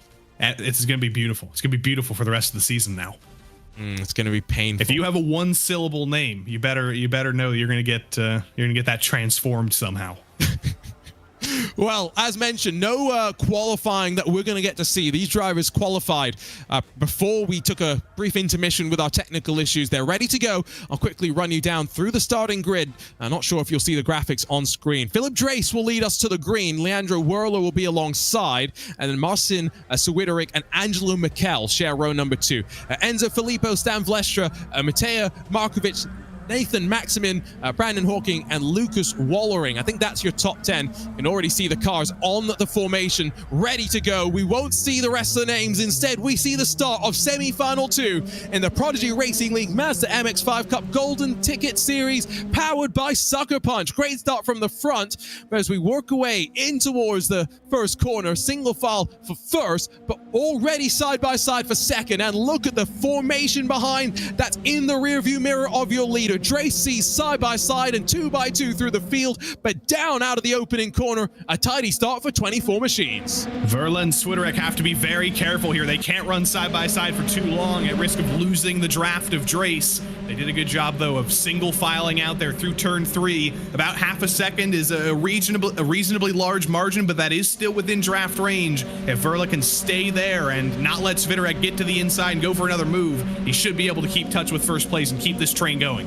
So down the hill, who feels brave on the brakes? Cold tires maybe on through turn 1, but at this point maybe you're feeling a bit more comfortable with the balance underneath you. Brandon Hawking in the Movano sim racing car in that MPI livery is now on the outside and trying to hold off a bit of a charge down low from Hassan Gellert. As they rise up through turn 6, he passes the Atlanta Motorsports Park liveried entry, and through the hurry down, single file the field will get. Drace leads then from Werler, Swiderich, Filippo, and Mikel, the top 5 as they run right now. Why do I get the suspicion, Joey? I don't know the gaps in qualifying. I just get the sneaking suspicion the margin at the front not going to be as large in semi-final 2. No, there was not the separation of the top 2 in this series, I don't think, but we've got the top 5 in a draft train with each other. These guys are fighting over P6, though. Stan Vlietstra, we saw him in a few events last season, and Enzo Filippo as well, and Nathan Maximin as well in this battle. They're going to resolve things as well. They've been so well behaved on lap 1, actually, to single file things out before they run side by side through high-speed corners like the kink. And through the kink, we've seen big crashes there. Catherine Legg, of course, going on now almost 20 years ago. High speed off into the wall. Into Canada corner. It's side by side, but all the way down effectively for 8th position. Top 12 advance to the final. That's why they're all jockeying just to make sure they're in the best track position to stay calm, stay comfortable. Still 17 and a half minutes to go. Behind Stan Vliestra is where all the action is right now. As they head off to the final corner, look up the inside, a big send under the brakes as they filter through the corner. That was Markovic, I do believe, that filtered and threw it up the inside of Brandon Hawken, who now watches as Thiago Mello, with the full support of the YouTube chat, Joey tries to work his way up the inside. The whole support of the YouTube chat and the whole support of an entire country behind him. But Matija Markovic, that's a country you don't see often in sim racing, representing Montenegro today in this race room competition. Look at Brandon Hawken in the background going for a move to the inside. Thiago is actually kind of in an island of his own here. He's the only driver not side by side with someone in the battle for the last spot. Out of turn 1, Markovic drops to the back. Classed as a DNF straight away there. So issues for 1, 23 still going. Watch as Gellert now in the rearview mirror behind. We'll watch as that's going to be a small little check up off the corner for Melvin Brandt, and Martin Havlana will take advantage and sneak on through. Let's look on board with Hassan Gellert. Of course, great to be able to get the webcam perspective for every single one of the drivers that we have in our field here today. Up the inside, are we going to see a move? Is it going to be gravity working in his favor as he tries to make the block pass happen? Nicely executed. Not much defense in the end of the day. Now, you don't really want to defend too hard right now. If you're going to get passed, you kind of want to take the L early and just slot back in line. Make sure you stay in the draft. Because if you fight that driver side by side and lose time ahead, you're not just losing a position, but you're losing both of you touch with the car ahead by slowing each other down and running side by side. And that's another part of racing. It's not just about passing. It's not just about, you know, fighting for yourself. It's about, you know, realizing the grand situation of the race. You can make as many overtakes as you want, but if you're losing the draft and fighting too hard for a position that doesn't really matter, you're not making it into the top 12 or winning anyway.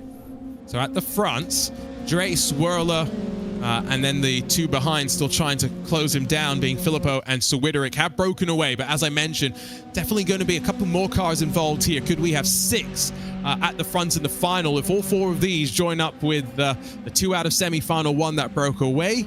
Of course, Michael Romanidis, Nikodem Wisniewski. There's a bit of a working of the wheel from Leandro Werle, and I think that's something that we have to remember in these Mazda MX-5s, is because you're going lower speeds than maybe prototypes like the Radical SR1. I'm not saying you have to be less precise, Joey, but there is a little bit more, let's say, hard work in terms of balancing the car on the pitch edge of its balance. You can see there's quite a bit of force feedback, I think, in that wheel. Even just pointed in a straight line, Leandro is fighting with it a little bit, giving it a couple of adjustments. But this is a driver with tons of race room experience on the Visceral Esports squad, and I see in the background there, I think that might be a Brazilian stock car on that poster. Tons of experience with many, many different types of virtual racing vehicle, and taking that all into this MX-5 today. Is he going to have a look to the inside here? No, he's bump drafting the SCCA machine just down into the corner. We had some good support during Prodigy Week from some of the grassroots motorsports communities that recognize what we're doing. Mazda, of course, coming on board for Season 1, Part 2. NASA and SCCA both represented when we were at the track as well. And NASA's not the guys that send people to space, but instead the people that get people racing in their local communities. Go and check out all the different community level programs for autocross and different things that NASA has available. I don't think there will be a fight up front initially. Fight may end up being for 5th on back, where, you know, Nathan Maximin, Stan Vliestra, Angelo Mikel, and Brandon Hawken now find themselves all in one long line. And there they go, Joe. You can just see them checked up behind 5th position. And just for the record, I do love the NASA of racing, the National Autosport Association, but I think we might need to send out a call to the other NASA. We might need to maybe work some of that in here too, get the drivers in a centrifuge to get used to the G-forces, maybe put them at space camp, do something like that to test them. Now, they do say that engineers, of course, make great astronauts. So, you know, racing drivers are, you know, engineers in many ways, right? So get the first racing driver on Mars. Let's do that. racing series on Mars. That's the goal, I think, for what we should be achieving, Joey. But I think those were the people who were first contacted for the Apollo program originally. They thought about fighter jet pilots and they thought about racing drivers because they thought about who are the craziest people on Earth who will be willing to get into a rocket and go to the moon. And those are the two types of people they thought about. It's a move for 5th position as Vlistra's going to slide up the inside and pass Nathan Maxman. Excuse me, that's for 5th position. I did not realize they asked racing drivers, but especially back in that era, that makes a lot of sense. So that was the era of the crazy race car drivers. Vlistra looks over, just trying to figure out how much space he has. He is able to run back into line, and now the draft's going to be fed as they... So it's a big climb as well. Climb up towards that start-finish line, continue climbing up to turn number 1, and these drivers find, what is it, a 4-second gap up to your race leader. So if this was the final, Joey, just to make people aware, you only really need to win the race to win the Prodigy Pass. It doesn't matter what happens behind. We only care about the winner. There are no points out of this either that really matter for the overall series. Those are all paid out in the regular rounds of the races. Precisely, and it does convert a little bit because you start further forward in the field in the final. That'll get you more points eventually, so these positions do add up to points eventually, but yeah, it's a little bit of a holding pattern right now. And I was just curious about what that shirt was in the background of Stan Vlietstra's camera, because I don't know what shirt that was. I need Arjuna Sim Racing Dictionary over there to translate to whatever that was. I couldn't quite see it. I'll be honest, I wasn't paying that much attention to the background there, but it wasn't a super obvious sim racing shirt from what I could tell. They're all red and white. They're all the bane of the WEC color scheme. No move offered down into turn 5 as they continue to run their way on forward now, closing on half race distance. Remember, this is a 20-minute semi-final. 24 drivers enter, 12 advance to the final, where 30 minutes will be put onto the clock and 1 golden ticket to the Atlanta Motorsports Park will be on the line. Here we go. Business heating up at the front. Leandro Whirler shoots it up the inside of Philip Drace. Not going to get it done, though. Through the carousel, Drace still has the inside, but side by side eventually converts to single file. We are almost halfway in this race already. It's absolutely flown by, and these guys are saying it's about time to start fighting, because we've got a gap back to 5th place. It's about 3 seconds now. I think they know they can afford to start fighting. Didn't work out for Verla, though. He's able to study a little bit now and then find the place where he wants to go for the move. Does he want to copy the move that won the previous semifinal and wait until Canada Corner to go for the race-winning pass? Or does he want to go a little bit earlier? Maybe bring in those drivers in 3rd and 4th as well into the fray. There's so many combinations that could go off here, and all 4 of these drivers are going to be doing a little bit of practice here in the final 10 minutes for the final lap. Yeah, and again, this is practice, I guess, for the final as well, right? As long as they don't let those drivers behind close too much, all of this fighting is going to help them understand how to fight when the pressure is really on. By the way, Joey, our conversation about racing on Mars may have actually spawned some serious conversation. The Prodigy Racing League people will take anything. If you give them an idea, they'll go and try and run with it, no matter how crazy it is. Yeah, what's gravity on Mars? Is it like half Earth gravity or something? Just plug that into the physics and we'll work it out. A great thing about simulators, we can try it before we need to spend all the money to send race cars out there. No move at the front in the battle for the lead, but behind them, a couple of drivers have had a few issues, and we mentioned that Markovic seemingly had retired, and Nikolai Hell has dropped to the back and is continuing rather to lose time. Let us know who you're cheering for, by the way, here in semi-final number 2. I see plenty of the support, of course, for Thiago Mello, but 4 drivers at the front to, at least for the time being, not forcing the issue, Joey, which is what you want to see. Apparently, if you weigh 100 pounds on Earth, you weigh 38 pounds on Mars. So that's like 33% gravity. Imagine how that would change the racing if a little bit of contact, you're floating in the air for about 5 feet. I like this idea now. If the people at RaceRoom are listening and they can play with their physics engine, give me racing with 33% gravity. Can they also scan the original lunar lander as well? And we go racing in that? There's a Lego version of that coming soon. Is there? Yes. Oh, Joey, you've just bankrupted me. Good. Yeah, yesterday, by the way, new Lego day. There's plenty of motorsports Lego that came out yesterday. I'm not going onto the Lego website. I have to stay as far away from it as possible. I've been told I have a problem. Brandon Hawking on board with him. And what a perspective it is. I have never seen this in 4 years of sim racing broadcasting, over 1,000+ events, from behind the wheel GoPro style. This is like Top Gun, straight on in the pilot, steering wheel. This is good stuff. What we need, though, is just for Brandon to have a bit of a chat with Tom Cruise so that we get the IMAX quality cameras for him. Don't have too much of a chat with Tom Cruise, though. You might get involved in some stuff. I mean, Tom Cruise, he'll be ready to race on Mars. We know that for sure. This is the fight for 5th. They're not fighting too much back for 12th position. Let's not forget where the fight's really important. To make sure you're in the final, to make sure you're in with a chance of being there at the end. Maximin's going to try and hold on as they sweep up through the long left-hander at Bill Mitchell Bend. Oh, I'm getting nervous. I don't know why. Vliestra's got the inside line. Slightly better momentum off the corner for him if he just carries the speed through, but feeds the draft behind. And up front, I got a sneaking suspicion that finally Whirler's being displaced from 2nd, and potentially Filippo's trying to have a move. He ran out of draft. He goes back to 4th. Such is how you can chop and change in the draft here at Road America. Bad news for Lucas Froelich fans over there. He's got to serve a drive-through penalty, but these 3 drivers now need to work together again. They lost the draft by about 7/10, and they cannot afford to fight for 2nd right now. They need to work together to catch Philip Drace again. This is the time, which is very difficult for racing drivers, to drop being selfish, because you have to work together. If any of the 3 of you want to win the race, you need to work together if any of you want to have any chance of doing that. I don't know what there is, by the way, in terms of crossover between Lego and racing, but William Byron, of course, confirmed that he was a Lego fan on the NASCAR Netflix series. I'm just saying, Lego, come and sponsor us at the Prodigy Racing League.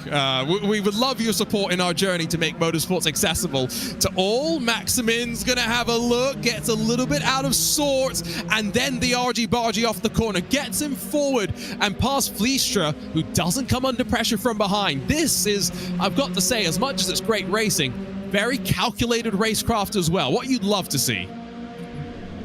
It's been very clean as well. There's not been much rubbing like we saw in the previous race. Drivers have been giving each other room. They've not been sending each other off the track. It's been very, very well behaved. Maximin, he looks totally calm right now. He's got to get a little bit worried, though, because they're going to be side by side through the carousel, but that emotion's not changing whatsoever. He is ice cold, and he is ready to keep defending. I always wonder as you come through the carousel, how do you set yourself up for the kink? Because probably flat out in these cars, but do you want a slight little bit of a lead in into the corner so you really, at this point, start to close up your momentum? Maximin's going to now have to try and cover the inside, you have to think. Is he going to go uber defensive? Is he going to force drivers the long way around, down towards Canada corner? No. Single file, we stay. How boring. I think there was a little bit of contact into Canada corner potentially. Maximin got very out of shape in the rear end, but I think everybody got away with it. But yeah, this is the battle for 5th, and we're seeing an identical battle for 1st. So whether we're looking at this or whether we're looking at the battle for 1st, don't get confused, because it's going to look exactly the same. You're not looking at the same battle twice. Yeah, you need eyes all around, and that's the great thing about being in the sim world, of course. We get infinite camera angles in many different ways. Looking forward to going back out for Prodigy Week when Brian Till and myself will be looking through the commentary booth glass and just trying to figure out what the cars are doing based on the body language from out the window, excuse me. It's a really interesting experience, especially at Atlanta, knowing how much undulation there is, just watching the body language. Here's the split screen, the side-by-side battle for the lead on the left, battle for 5th on the right, and I mean the conga line for the lead. Joey, at some point, you have to assume that Philip Drace is going to come under pressure, but he has really dealt with it admirably well so far. Well, if there's any cycling fans watching, this is a little bit like the end of any cycling road race. Everybody rides in a pack for miles upon miles, and then you get into the final 100-meter stretch, and suddenly you use every little bit of power you have to try and actually win at the line. And that's what's happening now. The running is over. The peloton is over. And now it's time for full power until the end. You just saw Verla going for a move again into turn 5 for the lead. They're going to be side by side through turn 6 as well. And now, Drace had a bit of a shove there that saw him get a little bit out of sorts. But as he comes through the hurry down, was there more contact that will drop him to 4th? Again, remember, he will still be in the final, still has a chance, but after leading for about 17 full minutes, Philip Drace to 4th, Leandro Werler to the lead, and now it's Swideric and Filippo, the two behind, putting the pressure on. That's how quick, Joey, things can change at Road America. Drace is not out of this, though. You can still see he's within 1 second. He had a fantastic save, and these three guys are going to run side by side. They are going to battle, and they are going to lose time. Philip Drace may be on the back foot right now, but he can absolutely fight this back. It'll be one more lap at the line, and he's definitely still going to be in this.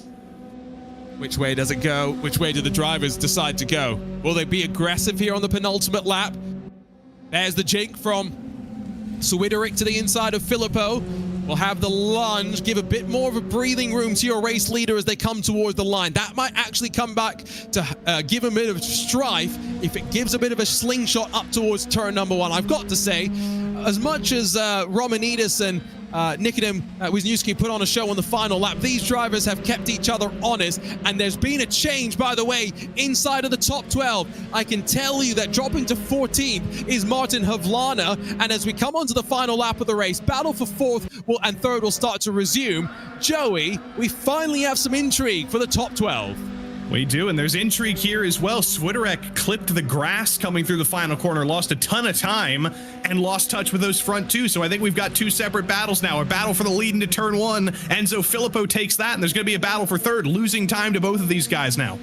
I think the two fighting behind, if they work together, by the time they get down to the 2nd and 3rd sector of the lap, they could be right on top of each other again. Almost looked as though Filippo ran into the back of Werler as they ran out of turn 3. Very well judged defense to get a good run, good gap between 1st and 2nd as they run down this straightaway for the final time in semi-final 2. Remember, bragging rights, grid position for the final. That's all that's on the line here. No prizes. The Prodigy Pass, that golden ticket, that comes at the final. Jink to the outside. Filippo brings it under control just about, but the SuckerPunch car doesn't get through, and here come the two behind.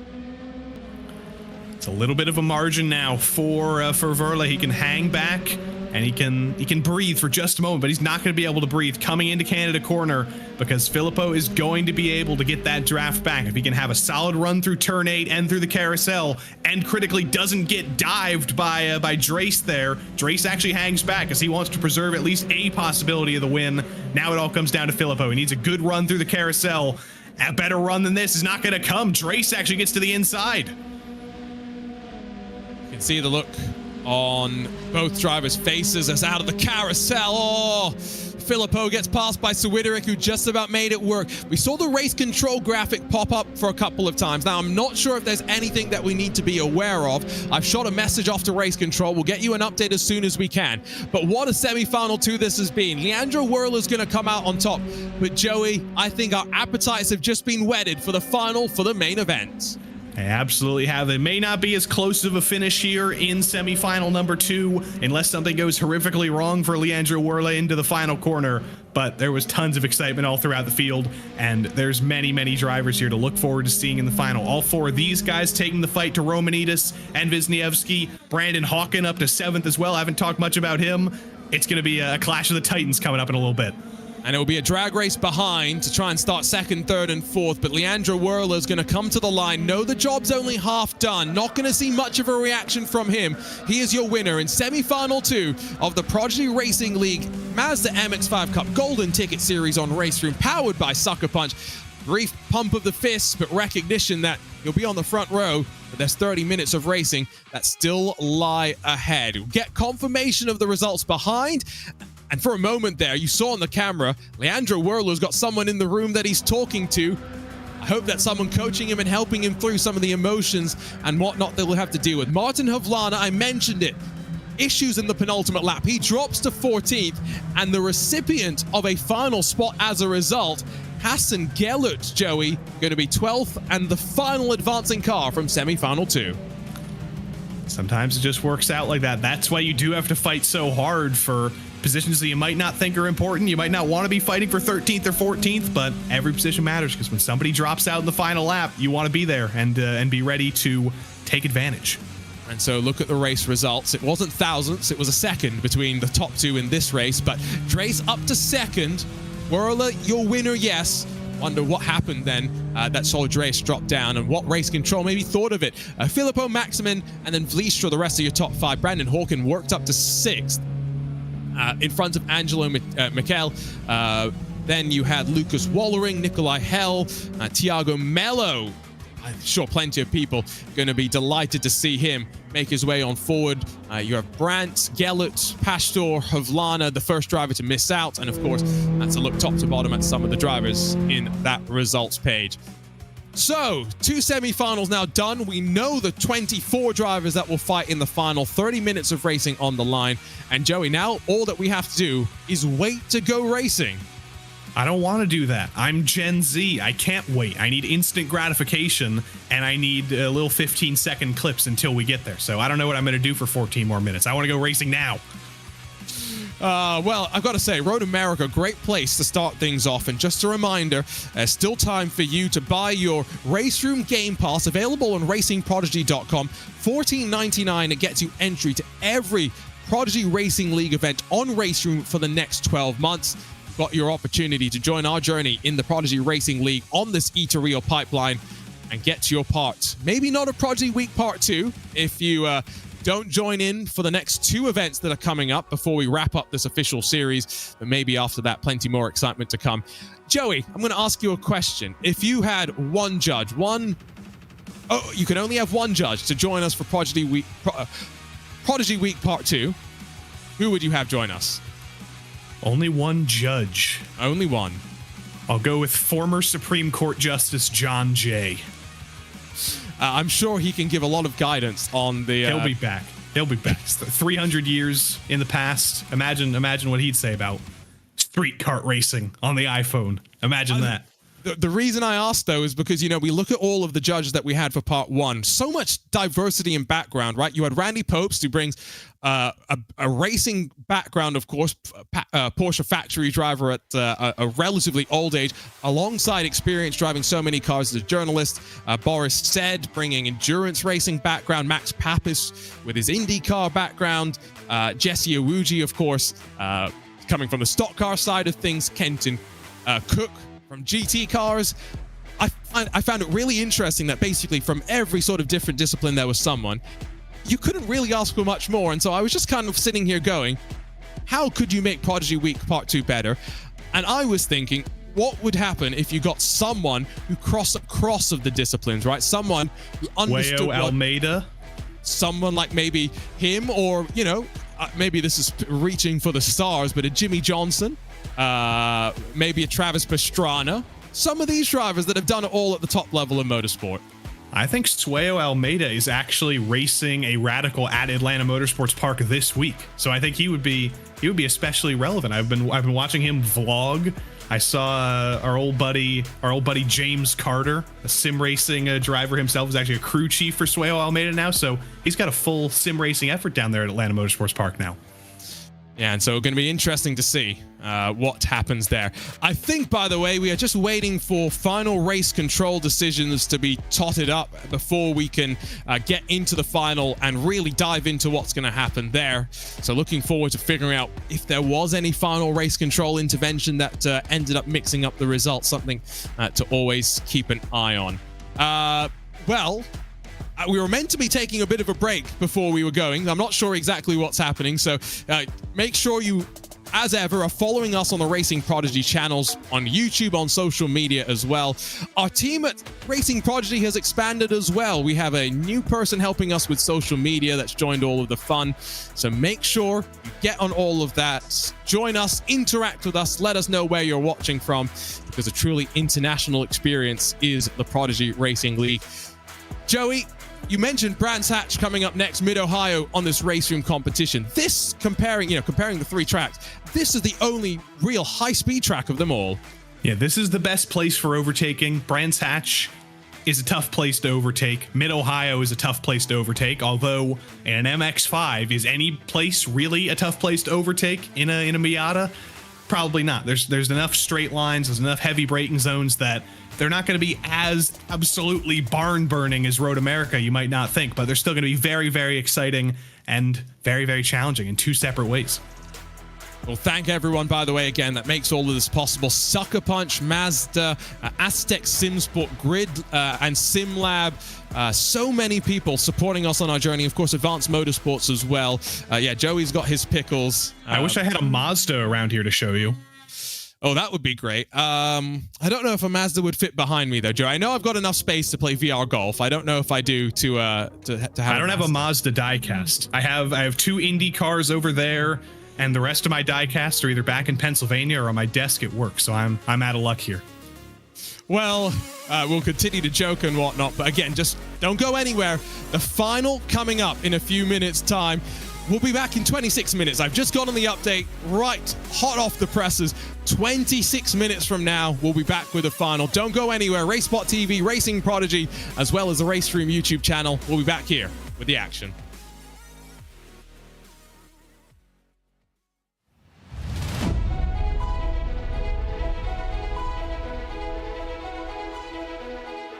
Well, welcome everybody. It's an exciting moment for us. Hopefully very exciting for you guys as well. Congratulations on a wonderful sim racing career for many, and now a real racing career hopefully lies ahead. Spreading the word, just getting people to know what we're doing, to follow your stories, to follow what we're doing, and believe in it, get behind this, because it's transformational. You can get a lot of people in racing who deserve to be here because of their talent. So we're going to put you through tests over the next 3 days, on and off track. This is a competition. As much as you like each other, as much as you guys admire each other, as much as you guys want to be buddies and friends, you are each other's competition. So that level of adrenaline and excitement and anxiety will heighten, and we look forward to experiencing that with you.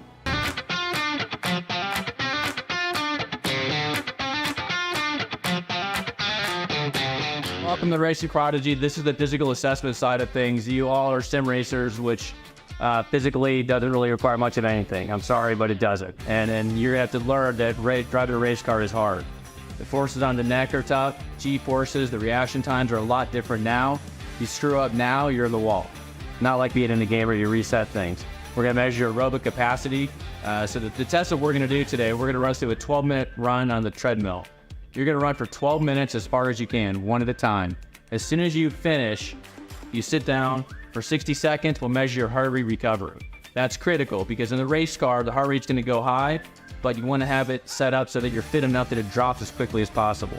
That's one test. We'll do a reaction test. We'll measure your reaction times. We'll measure your grip strength test with a dead hang where you're hanging from a bar. Neck strength also, and then we'll do an upper body push-up test. Those are the 5 tests.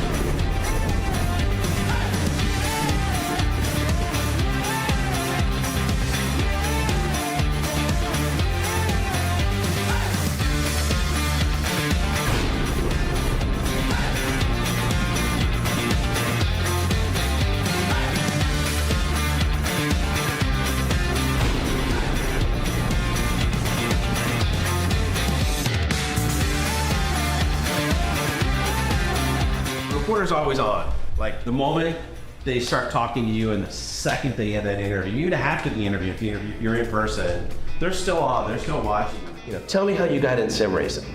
You got to figure out in that 30 to 45 seconds, how do I tell that really cool story about how I got into sim racing? The most important rule, if you ever leave here today, nothing is ever off the record. On the sim, you know what, the sim can be pretty slick, but once again, you don't have that feel. So it's all about, you just see the rotation happening on the sim, but you don't feel it. It's another thing when basically you have another sensory part of your body having to sense something. That's what sends the fear factor through you, right? And they're like, you see it on the sim, it's one thing, but now you're seeing it and now your brain's like, holy crap, I don't only see it now, I actually feel it. Like, what's this going on? Why is everything getting super, slick? And then all of a sudden now your brain is having to do two things at once versus one thing. So that's what they're going to have to get used to right here. And this is a great place to teach it in a safe environment. Fear makes you look at what you're afraid of. This is the way our genetics are built. In driving, that's the worst thing you can do. Skid Pad helps teach you not to look at what you're afraid of, but to keep looking where you want to go, which is actually pretty good advice for life.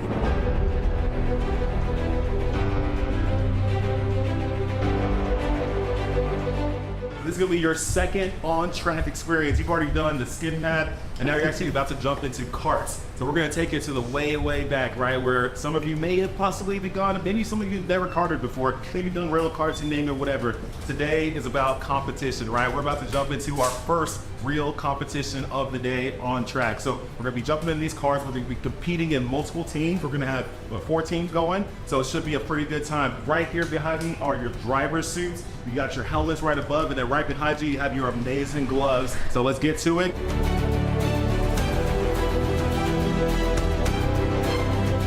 And our prodigies are out there. It's the final bit of day one activities, and we have split them up into 4 different teams with 4 different coaches as well.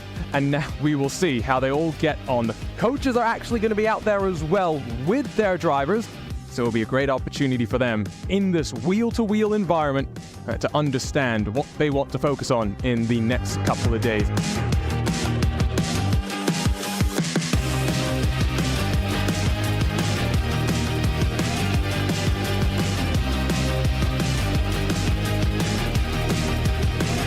This karting track is also Herman Tilke designed, and it does bear a lot of similarities in a lot of ways to the main track itself. Of course, the elevation change and the way the corners kind of rise and fall, but those rises and falls, those crests and valleys, that's what really requires the drivers to adapt around to the situation that they are dealing with.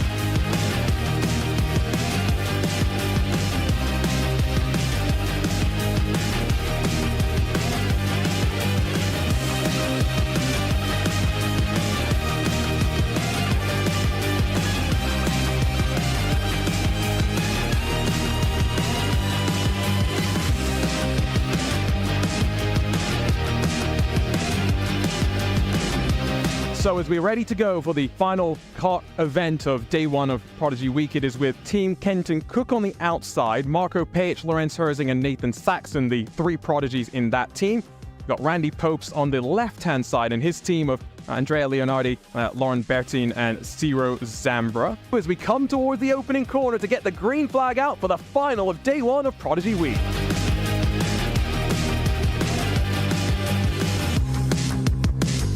What a run by Kenton Cook. And that's now 2 places in 1 lap, but loses some momentum back up the hill to the line, and it's going to mean that Saxon has to get off the loud pedal for just a second.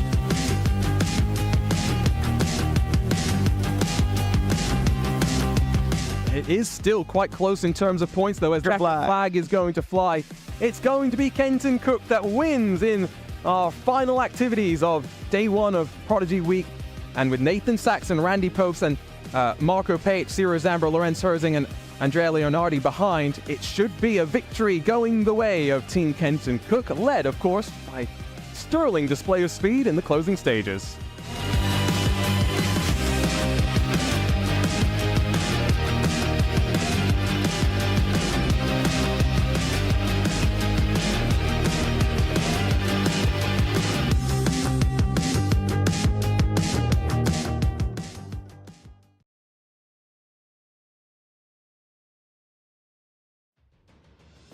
Good morning. Everybody slept well? Recovered from the assessment? So we're going to go over your results today, and I want to talk a little bit about what all this means. I just want to kind of preface all this with being aware that racing is a dangerous sport. My first experience in racing that was really traumatic was Max was there in 1999. We lost Greg Moore, and I was the first time I ever experienced death at a racetrack. And my best friend Tony Rana lost his life in 2003 at IMS. It happens. Dangerous sport. This isn't like every sport where you can rest for a point or sit down on the bench or just relax. This is a life and death sport. Physical preparation is critical. Reduces your risk of injury, recover faster, it might save your life. So all these areas that we tested today aren't just because we want to see who's the fittest person out here. A lot of these things are habits that you should take on for the rest of your career. Drivers should be great at anything outside of the car. They should be really good at all sorts of activities. That's my advice to you. Everyone has some work to do here, so I think based on these reports, you kind of know where you need to target. I am surprised at how well everybody did, because these are sim drivers, and sim drivers don't have any G-forces to deal with. You're pushing the brake pedal, the steering, and so I'm impressed with where you guys are.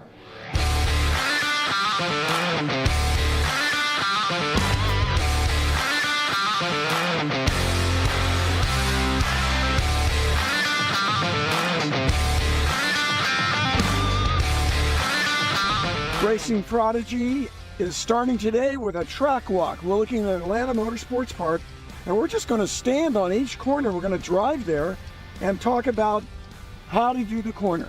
And it's going to be a combination of the fundamentals of driving cars tied into this racetrack. Why low speed corner are very important is because you stay in the corner for a long time. Usually, when I started, I focused on high speed. I wanted to be great. But you are in the corner for such a short amount of time that you cannot make enough of the difference. While if you're in the corner, in the low speed corner, you might be 5 seconds into the corner, the duration. In a high speed corner, maybe a second. What you can gain or lose in a place like this is a lot more. So I would start focusing. If this is the slowest part of the track, that would be my number one focus to start. Coach, talk to me and let the viewers on YouTube stream around the world know what we're preparing for and what's getting ready to happen. Yeah, so the drivers are finally going to go out on the racetrack for the first time this week in the SR1s, and we're going to prepare them for how the rest of the event will go, right? So these cars record data, they record video, and when the driver comes in, we're able to pull that from the car, put it into a computer, and go over their session lap by lap, corner by corner. How hard did you brake? When did you go to throttle? Where'd you turn? Right, we can start to kind of pick apart a lap and give them the best way to do it and the most efficient way and the fastest way to go about it.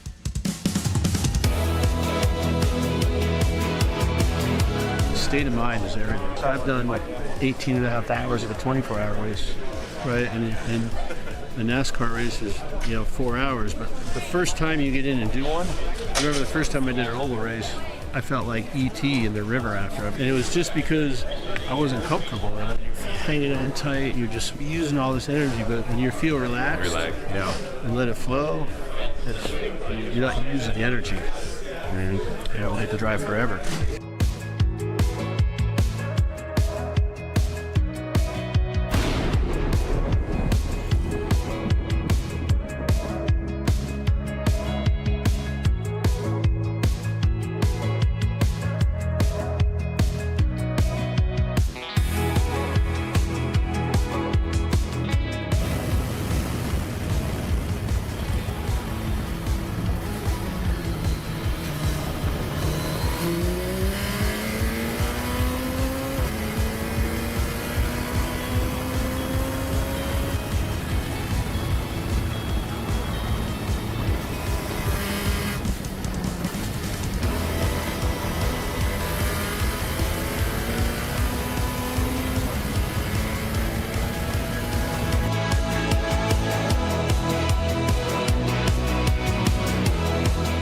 Promise that several of these drivers have, really all of them, because they're all standouts in the virtual world in what they do. The promise that all of them have is extensive. Some will, like every other driver you see come into motorsports, some will leap up to the performance levels very quickly. They just seem to have a natural ability. Others have to study it and work, but they get to the same level. It just takes them a little bit longer. So I expect big things out of all 12 participants. So you guys now know this is how it looks, Now your brain knows how it feels, right? Let it settle in. Think about it. It's like if you press record. Your brain recorded everything you did. You just need to give yourself some time for it to process. If you would just go out now, you would be 30% better just because you just did it. So you know what to expect.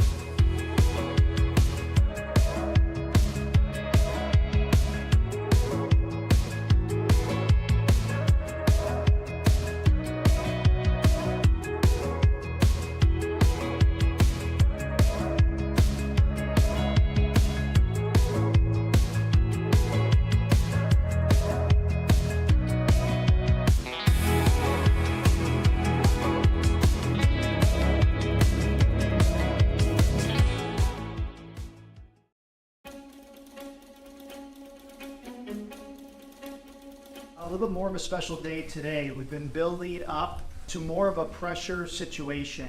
So you guys have done the autocross, you've done the kart racing, which was a lot of fun. You've done your physical fitness assessment, your media training, you've done your sit-down interviews, you've been on track, you've done onboard video review, you've done data review.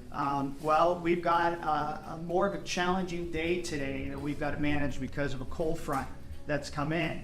It doesn't normally get down to 0 degrees Celsius or 32 or so Fahrenheit, but it has now.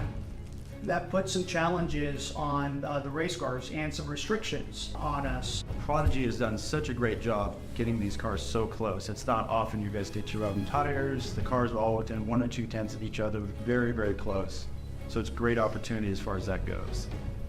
So with the rest of it, we're going to wait for the temperature to come up, and then I think we're going to go look at the car, and we'll talk about elements of the car to help you guys better understand how to tackle the cold temperatures.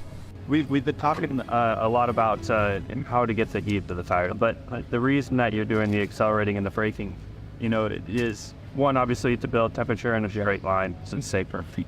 What you're doing with the braking side is you're building that temperature from within the wheel.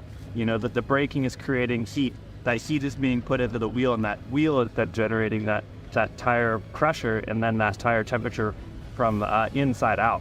So you're getting a more core temperature into the tire, and that's the longer lasting stuff.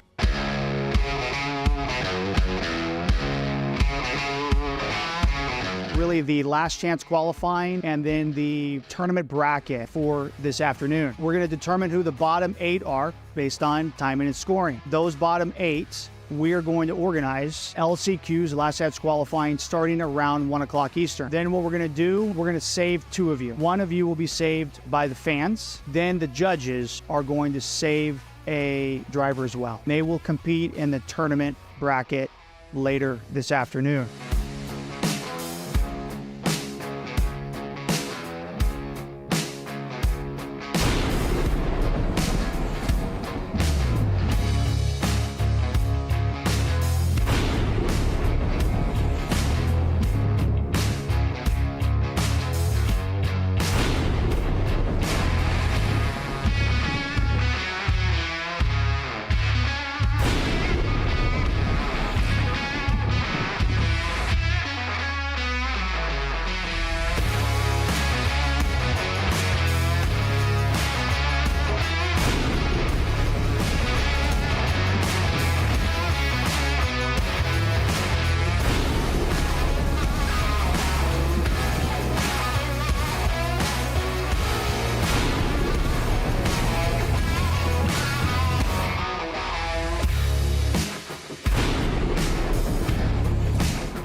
Honestly, I think today's a little better. I think you sleep on it, and it's like anything. You train in a way that you get used to those conditions.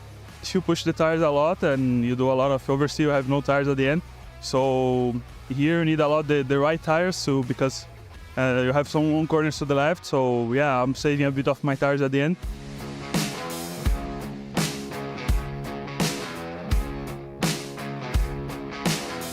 Yeah, I don't know how we ended up. I think it was pretty good. Lap felt good. So yeah, I think it should be good. I don't know if we're locked in or not. We'll see.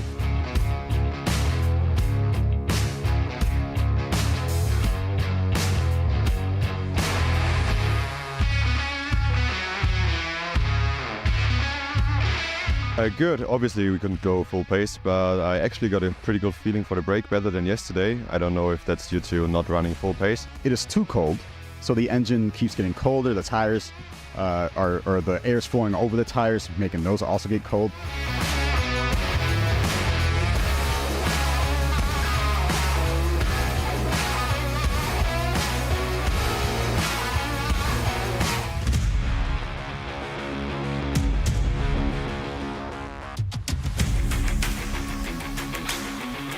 Lorenz Herzing is just coming out of turn number 4. We're going to watch through turn 6, how aggressive he's going to be. First lap into turn 6, great run right down on the apex, picks up the throttle on the way off. No slide there, so a little bit of caution. That's not a bad thing at all. He's just making sure right now he's got the grip. He's already gotten a feel up in turn 3 and 4 through the first carousel, whether he's got grip or not.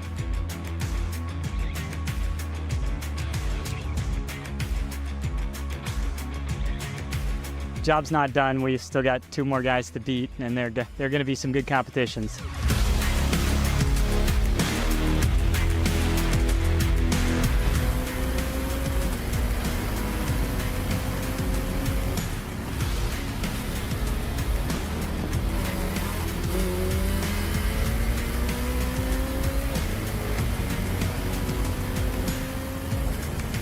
It's just 18.137 seconds, so it's a little bit smaller. They will have maybe a bit more visibility into one another. Ariel out of turn 6, though, maybe not as loose as maybe we would hope. We'll see what that represents in the time. You saw me like yes. Every lap. Oh my God! Yes. And I thought the same thing. You know, I thought I was just a little bit faster, but in the end, when I stopped the car, I feel, oh my God, I lose that one because I also like in the same position, so it's difficult to judge. Yeah, exactly.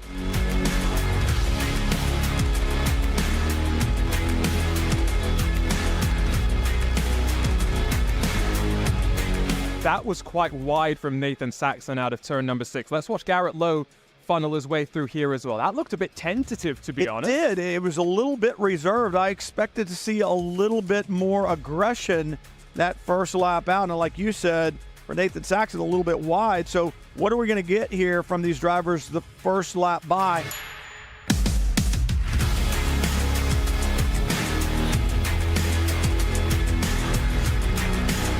24/7. Where is he finding this time? We've seen no one in these knockouts be able to find that sort of speed. And I tell you what, Nathan Saxon has been slowly and methodically building up. He hasn't been the fastest just yet, but he's showing us that right now.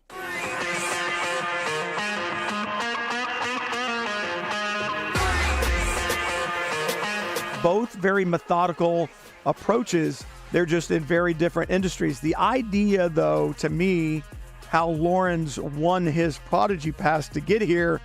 Gustavo sitting at the wheel of a sim rig, racing like mad, and Lorenz probably in the break room at the airport with his iPhone, right? Playing street kart racing on his iPhone.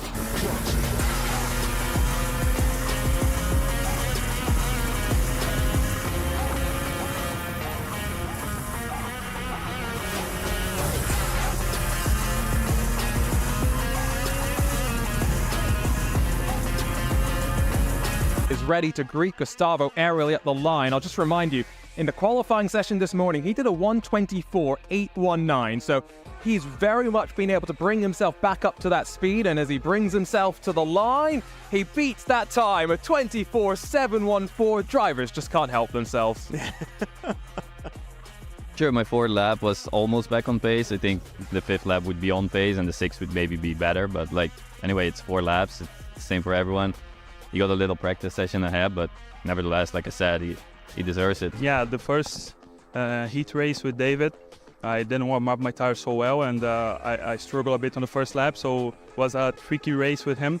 And now I managed to warm up my tires a bit.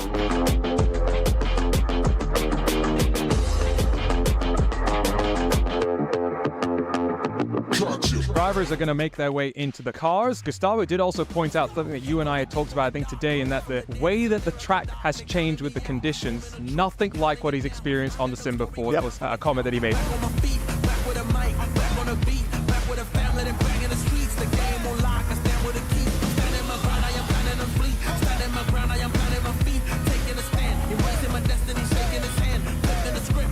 Nathan Saxon that is in the lead car, Gustavo Ariel in the second, and all day long the leader has had an advantage. I have no idea why. Let's see if it plays out on this one. And both of these drivers have led their respective matchups. The margin, 9.703 seconds to be very, very precise. Gustavo Ariel launches it down through the opening corner as he tries to hunt down Saxon, who's up through turn 3, and we're just watching him take that wide arc from the top of the hill. That nice. Very tidy. Very nice. Car really underneath him through there, down into turn 6. I need like lizard eyes out both sides of my head and trying to watch him. Oh, big slide. That is going to be at least 0.3 of a second lost there. We'll watch Gustavo Ariel in through turn 6 as well from the broadcast booth. Oh, he's got it too. There is a little bit of sideways slip going on.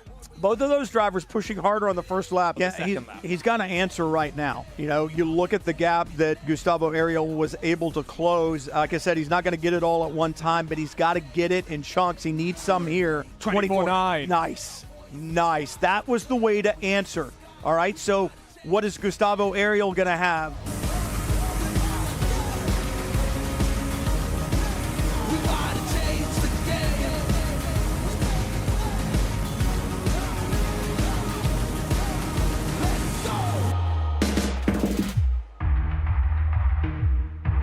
Both of those drivers putting in really, really strong performances. The margin at the end, 8.724 seconds. So the winner of this final knockout matchup, it's Gustavo Ariel, the Brazilian.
Should we go to this meeting? Yeah. Let me just get a snack first. Snack? I brought a snack. Oh, that's okay. I'm good. I don't know. I got this.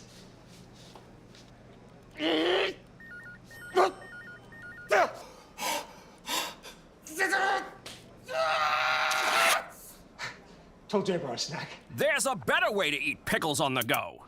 Sucker Punch, the snack with a snap.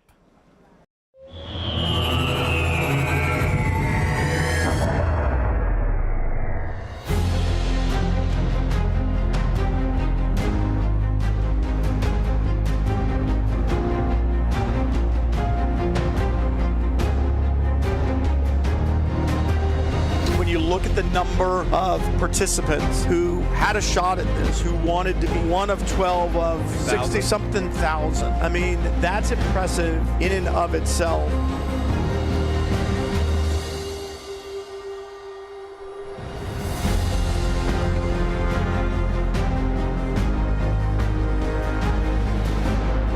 What a diverse group of drivers, what a diverse group of participants. Just really cool. They should all be very, very proud.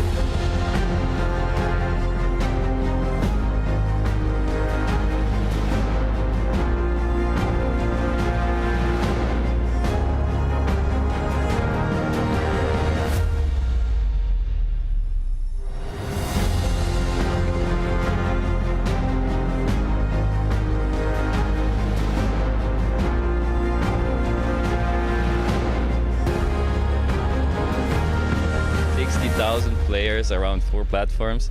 I mean, I'm lucky to be here.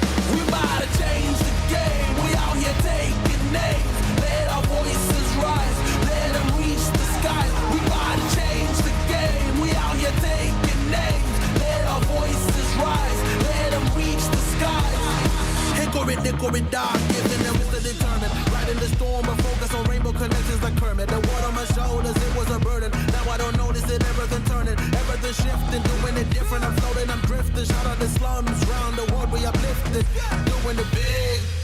We about to change the game. We out here taking names. Let our voices rise. Let them reach the skies. We about to change the game. We out here. Every one of them deserves to be there, celebrating the fact that they were here and a part of this very first ever Prodigy Week for Racing Prodigy, and what a 3 days it was. And here we go, they're gonna spray it, and let's see if they've learned how to spray the champagne.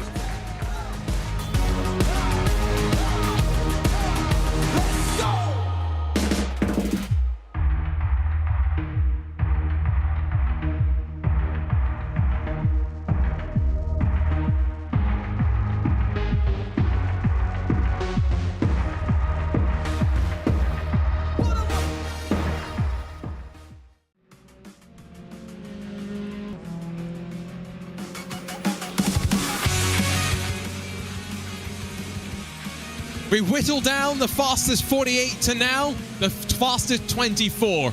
And it's time to do battle. 30 minutes on the clock and a Prodigy Pass on the line. Welcome along to the Prodigy Racing League Mazda MX-5 Cup Golden Ticket Series on RaceRoom, powered by SuckerPunch. I'm Juna Kankipati alongside Joey Tebben as we get set to go racing. He's already got his SuckerPunch pickles ready to go, the champ of Chomp. Joey, it's time to chomp our way into the action though, and semi-final 2, we had to wait a little bit of time before we got it underway, but boy, was the action great. That guy in the pickle jar is me, by the way. They use me as an inspiration. But there was tons of action in those first 2 semifinals, racing for the lead in both semifinals. We had a photo finish in race 1 between Wisniewski and Romanides. A little bit more separation in race 2 with Leandro Werla having a slightly more comfortable win. But now, as always, in this system, the Titans meet, the Prodigy Zipper puts them together on the grid, and I can only imagine how we can get more action-packed than those previous 2 races, but we're going to see it. And let's not forget, while there is, of course, the Prodigy Pass on the line for the winner, no points being paid out in the overall series. Those come to get you here to the fastest 48, points being built up. 1 Prodigy Pass to be handed out to the overall series champion at the end of the 3 very fascinating rounds. And of course, prizes are on offer for the fastest 25% in the official series. So an incentive for you, if you're not already here, to jump onto racingprodigy.com, get your RaceRoom Game Pass for $14.99. It gets you into every PRL event for the next 12 months on RaceRoom. And the prizes up for grabs in this MX5 Golden Ticket Series, a SimLab P1X Pro Sim Racing Cockpit, Racing Prodigy gift cards totting up to, if I could do the math in my head quickly, which is always a dangerous proposition, over $1,000. And then you've got about $500-ish of Advanced Motorsports gift cards as well. So make sure you join, get part of the action. That will all support you in your own goal of being a racing prodigy. And Joey, let's not forget, if you're not winning a Prodigy Pass out of one of these events on track, there's always a search selection committee if you can make your case known. And some of those selected drivers from the selection committee last year were some of the most successful drivers at Prodigy Week and some of the most successful drivers in competition all season long. So there's so many avenues, so many ways to make your way onto this E2 Real pipeline, and there's still possibilities. You at home, I'm looking at you right now. There's still openings. Go do it. Yeah, not me or Joey, though. That's why we're here in the comments booth. We learned our lack of talent. I'd be in the bottom negative 25% probably, if I had to guess. Hey, we had, 60,000 players across 4 platforms in the build-up to Prodigy Week Part 1 in the first season, of course, of our Prodigy Racing League E2 Real tournaments. This is our second part. We've gone away from the tournament format to a series format. A nice change as well. Let's not forget, here on RaceRoom, we are watching all of the fun. On iRacing, their official series going as well. And also with Mazda. It's great to have the MX-5s because, Joey, it's low-powered, wheel-to-wheel racing, and it really tests the racecraft of the drivers. It's like you're driving a road car, essentially. Low horsepower, just under 200 horsepower, just over a ton in terms of weight. So it's not necessarily a car where you're going to be getting used to big throttle and big oversteer and having to modulate the throttle. It's more about momentum and using the draft and racecraft in and of itself. It's almost like a glorified go-kart. So I can't think of any better car to develop the drivers. That's why you see so many drivers in real life starting in the MX-5 Cup before moving up the IMSA and IndyCar ladder. And you do the same in the sim racing world and get that same development here.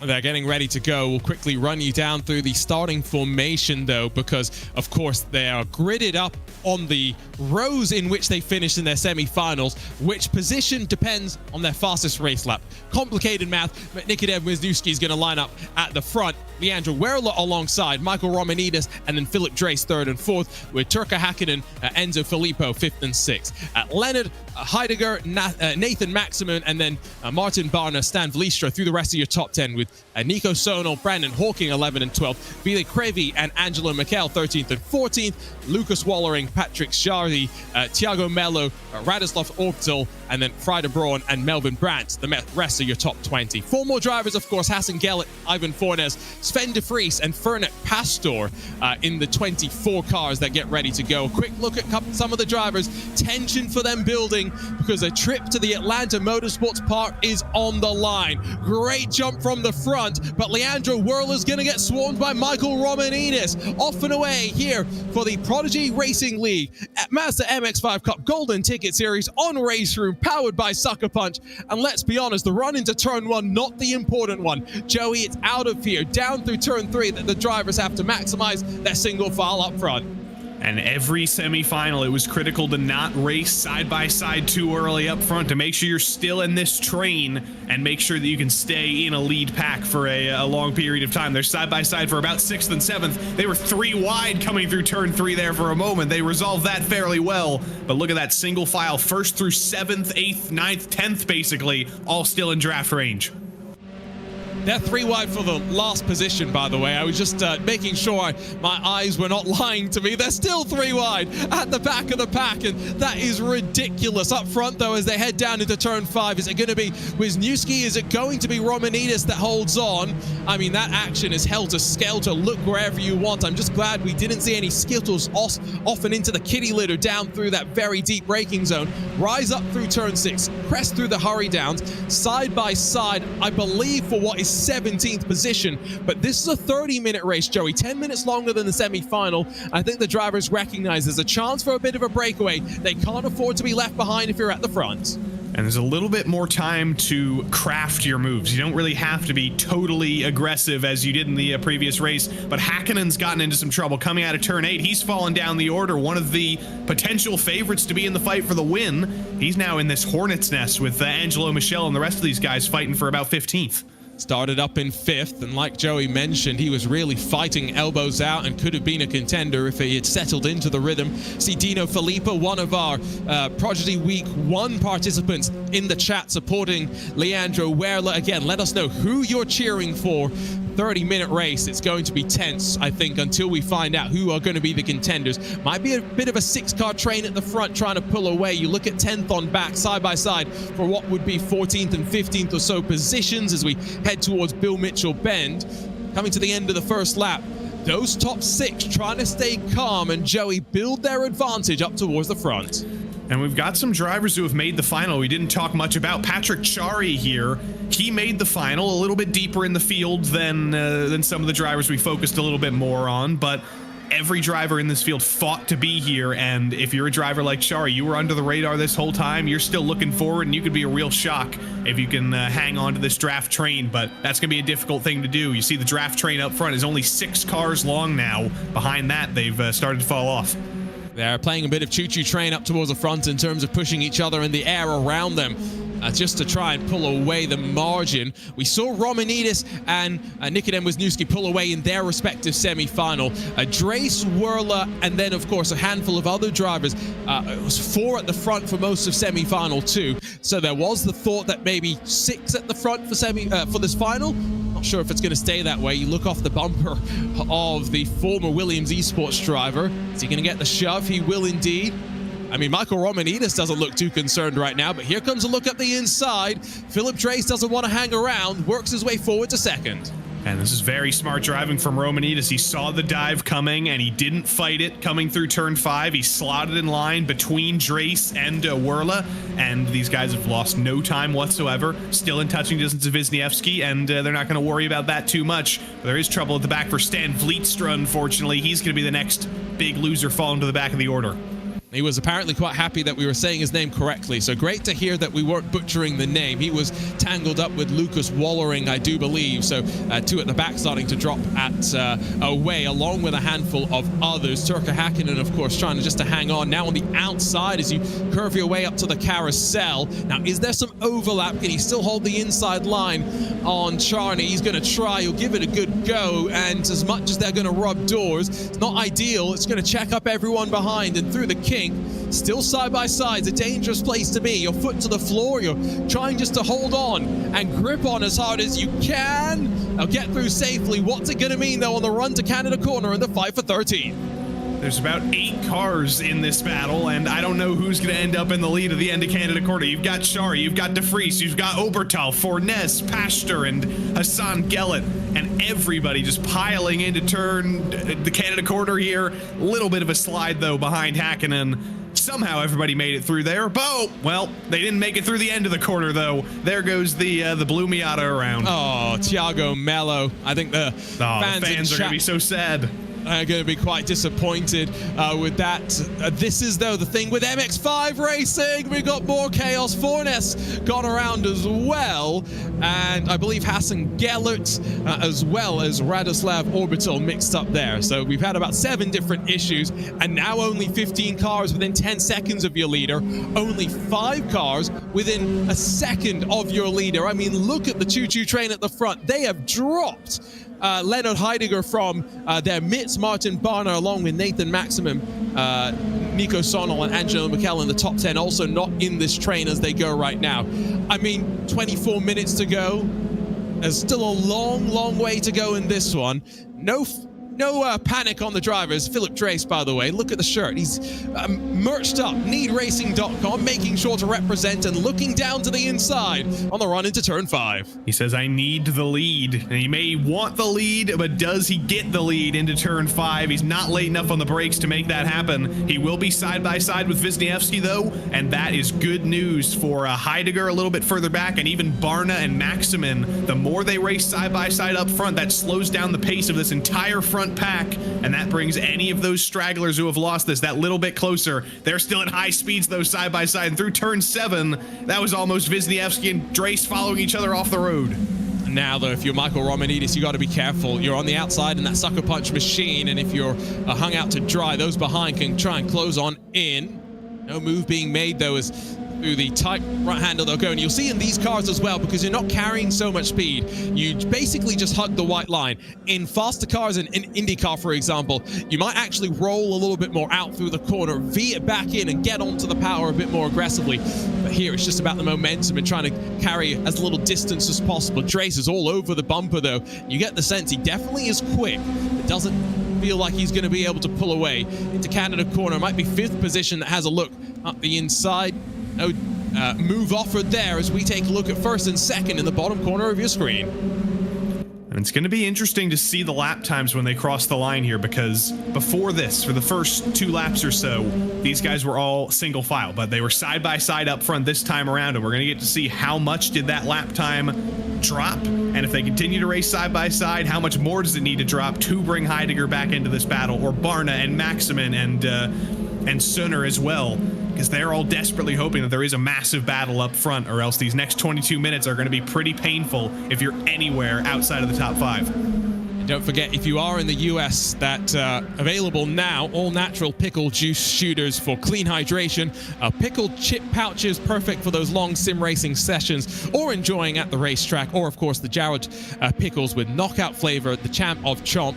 Get your Sucker Punch products available around the US today. Joey's been enjoying his pickles, and we thank them for their support. Loving the livery as well. Joey, did you just eat another one? You really are loving them, aren't you? I did. I forgot you could see my camera for a second, but I didn't eat breakfast this morning, so I'm having a pickle breakfast. I mean, if Sucker Punch needs any more, proof that their product works, Joey, absolutely loving it. I mean, never have you been on a broadcast sent product to eat before. I mean, it's fantastic. Still top 5 running. Heidegger, we're keeping an eye on him. Don't think he closed that time by into turn 5. Joey, the problem becomes, I think, here, if you are at the tail end of this pack, once we get into those closing stages, as strong as the draft is, because it's so easy to defend in many ways with these cars and just blocking momentum, blocking the draft, you're going to need to be further forward. At what point is it go time in this final? It's still going to be, I think, the last 10 to 5 minutes, because they're still within a margin of being too slow if they're fighting up front. That last lap, when they were fighting, even for just half the lap, that was half a second slower for Wisniewski and for Drace and for everybody in this pack. If they continue to lose half a second per lap, do that 4 laps in a row, Heidegger's 2-second gap is a 0-second gap, and Maximin and Sunner and Barna, they're suddenly within the draft as well. So you have to be careful. You have to balance it. You can slow each other down as much as you want, but you can't slow each other down too much and give about 3 more drivers a chance at fighting you. You need to preserve each other and maximize your chances of actually winning the race. And speaking of maximizing, Martin Barna has closed up to the back of Nico Sonal and Nathan Maximin, and so hoping that they can all just follow behind Maximin and close on those cars in front. You see left side of your screen, you did for a moment there, some movers and shakers, so there have been drivers that have made moves happen. You're at that stage of the race, though, where it's difficult to really make too much more if you're out of touch with the pack. So the Hungarian driver for Mirror Esports, Martin Barna, has that sight in front of him. We've of course seen Mirror in plenty of different sim racing competitions, had them in the first season of the IMSA Esports Global Championship as well, and see how he continues to charge his way on forward. Up towards the front, though, Romanidis defends as behind. Is that a bit of a switch for 4th and 5th position? I think it may have been. Werla's looking forward, but remember in semifinal 2, Enzo Filippo was the driver who got especially aggressive early. He was looking for the lead. He made a very aggressive pass into turn 1, if I remember correctly. And he's the driver who I'm watching right now, because he has to actually start moving forward in that red and white MX-5 in the back of this train. If you're in 5th with 5 minutes to go, you're going to have a bad time making 4 passes in 2 laps. So he actually has to move forward in increments if he can, and try to not lose the draft making those moves, but also move forward and get closer to the lead before it's too late. Now that looked for a second, sorry, the intake of breath there was I thought Philip Drace was pushing your leader down into the braking zone, and it made me distinctly uncomfortable. Behind, back of shot, swap around for 6th position as Maximin, I think, has gone in front of Heidegger. Not sure if there was a mistake there and he's gone deep, but we definitely saw it, and it goes to show, even in cars that, you know, may seem easy like this compared to a prototype with its downforce to think about, one small mistake can be costly. And indeed, Heidegger suddenly drops down into the midst of this pack and shot to the back bumper, contact with Sodal, and Heidegger's now off into the grass. Yeah, Leonard Heidegger, not to be confused with the existentialist philosopher, but he's probably going to be having some of those thoughts right now because it was looking so good, and now he's going to be thinking, what was I made for? What's going on here? What can I do? Because right now it's going to be a fight for probably the top dozen at best for him now. Yeah, he's in that Atlanta Motorsports. Get a drink of water, Leonard. You deserve it. He's in that Atlanta Motorsports park machine as well. Really lovely facility, and looking forward to seeing what changes have already been made in the couple of months that we've been away since Prodigy Week Part 1 and Prodigy Week Part 2. They were doing some construction on the apartments and whatnot that are being built trackside there. The SCCA machine of Philip Drace still sits behind, though, making it nice and easy for us to figure out who's in what car. It's the SimLab car that leads as they rise back up towards the line with almost half this race complete. And the gap behind, because of everything that's now happened, is only up to 4.3 seconds or so, but that could be a margin that gives them a little bit more comfort with which to fight. And slightly different, Joey, of course, to the tournaments that we had last year in our first Prodigy Racing League events. There's no prizes for 2nd and 3rd. Your physical prizes, that's all paid out to the top 25% randomly, of course, at the end of the season. So there's no settling for 2nd or 3rd here. There's only winning. That's what we like to see. We like to see winning rewarded. Obviously, it's somewhat more entertaining if you have wild cards, and it's better for the drivers if they get to go home with an extra trophy, but we want to see fighting for the win. We want to see that be the main goal for every driver in the field, so I'm perfectly happy that only the win matters right now, and that's only going to make this battle more intense. As when we cross the line this time, it's going to be halfway in the race, and you're going to start to see a little bit more motion. The train will derail and decouple very soon. Oh, and you bring up emotion. I think there's going to be plenty of it at the end of this one, best you believe. 16 winnable Prodigy passes, by the way, on the line. 6 through RaceRoom, 6 through iRacing, 4 through Street Kart Racing. I think it was mentioned in the Racing Prodigy chat that there are 18 participants in Prodigy Week Part 2. We'll talk more about that in a couple of weeks' time in our second RaceRoom Prodigy Racing League event of the year. Someone also said, oh, there you go, Michael Romanidis has blinked. Someone had literally said a couple of minutes ago, Joey, they'd never seen Michael Romanidis blink, and boom, just like that, we turn our attention to the cameras and the blink of the eye. He might be Robotnitas, but I really hope he plays the piano at the end of this broadcast. I've only seen that happen once. It was Mr. Brayton Laster, real-life ARCA driver. He broke out a foldable piano on one of the IndyCar broadcasts about 2 years ago, and I hope Michael Romanidis can match that somehow.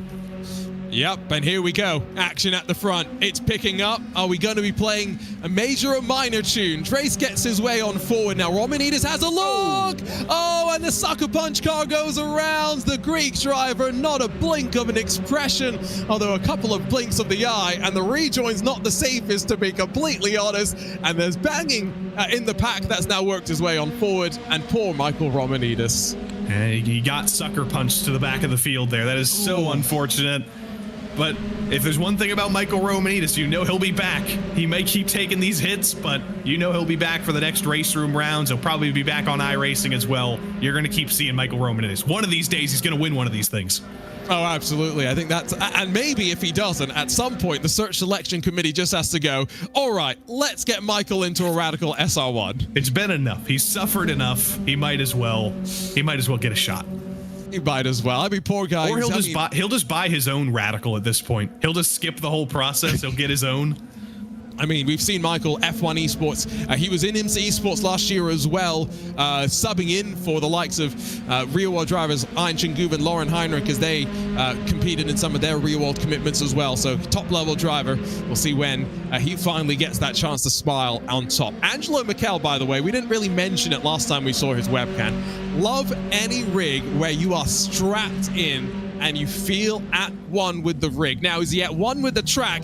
Is he at one with the battle up front? Because Wisniewski tried it again, but Drace has held him off as we head up to turn 6. It's past halfway, and I think all of these drivers have said it's time to fight. We don't need to hold anything back anymore. And they can see further back, they're 3 wide for P5 and P6 and P7. That's especially going to be good for those front 4. They can fight even harder because all of these drivers are losing that front pack even more. They're going to be fighting for 5th at best back here.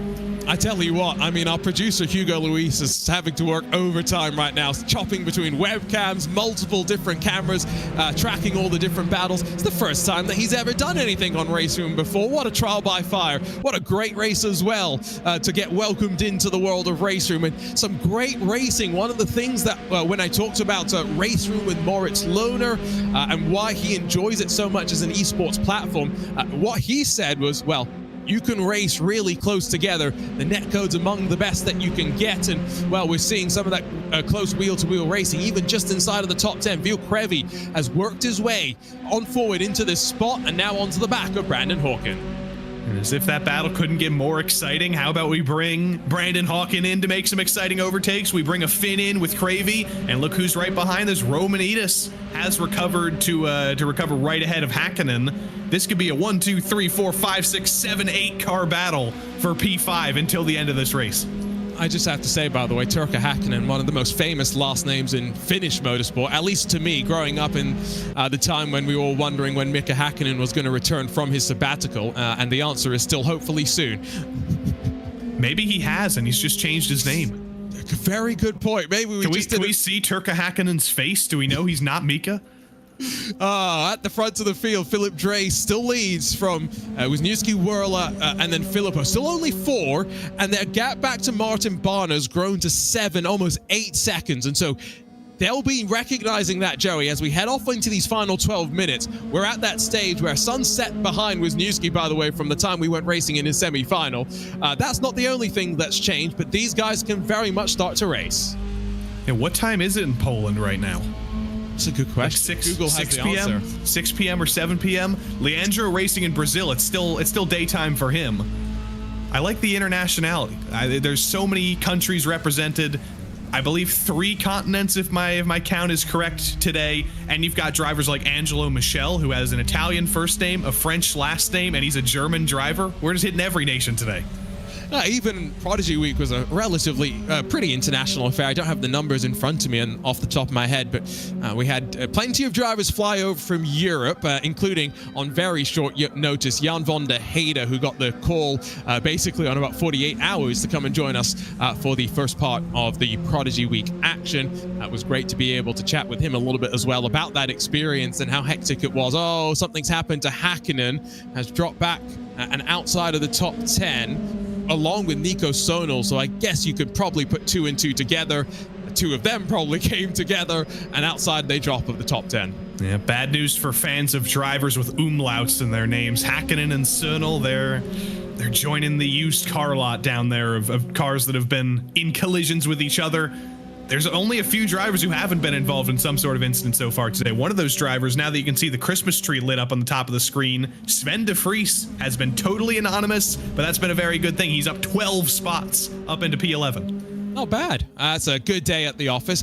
And I'll just reiterate something I think we've only mentioned a handful of times today. There's no points paid out here for the official series in the Prodigy Racing League Mazda MX-5 Cup Golden Ticket Series on RaceRoom, powered by SuckerPunch.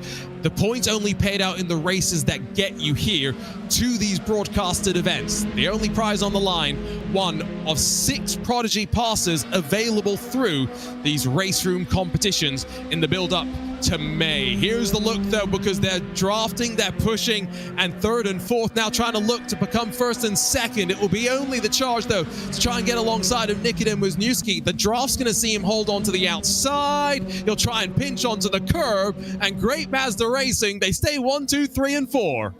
Great control on the curb in turn 1. It is pretty flat, so you don't really have to worry about jumping the car up into the air.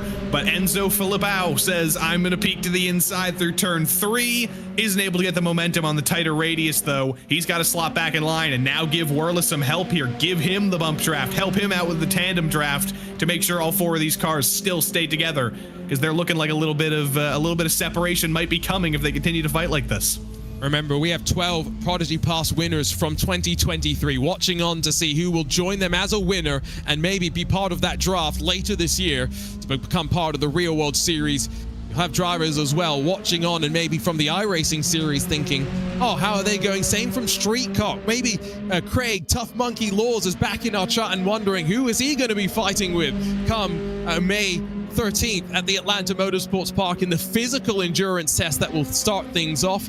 Craig, of course, it was mentioned, has spent several months working on his fitness in the hopes of getting to Atlanta, and now those efforts really going to be put to the test. We've got 8 minutes to go though. Joey, does that mean 3 laps at the line? Probably.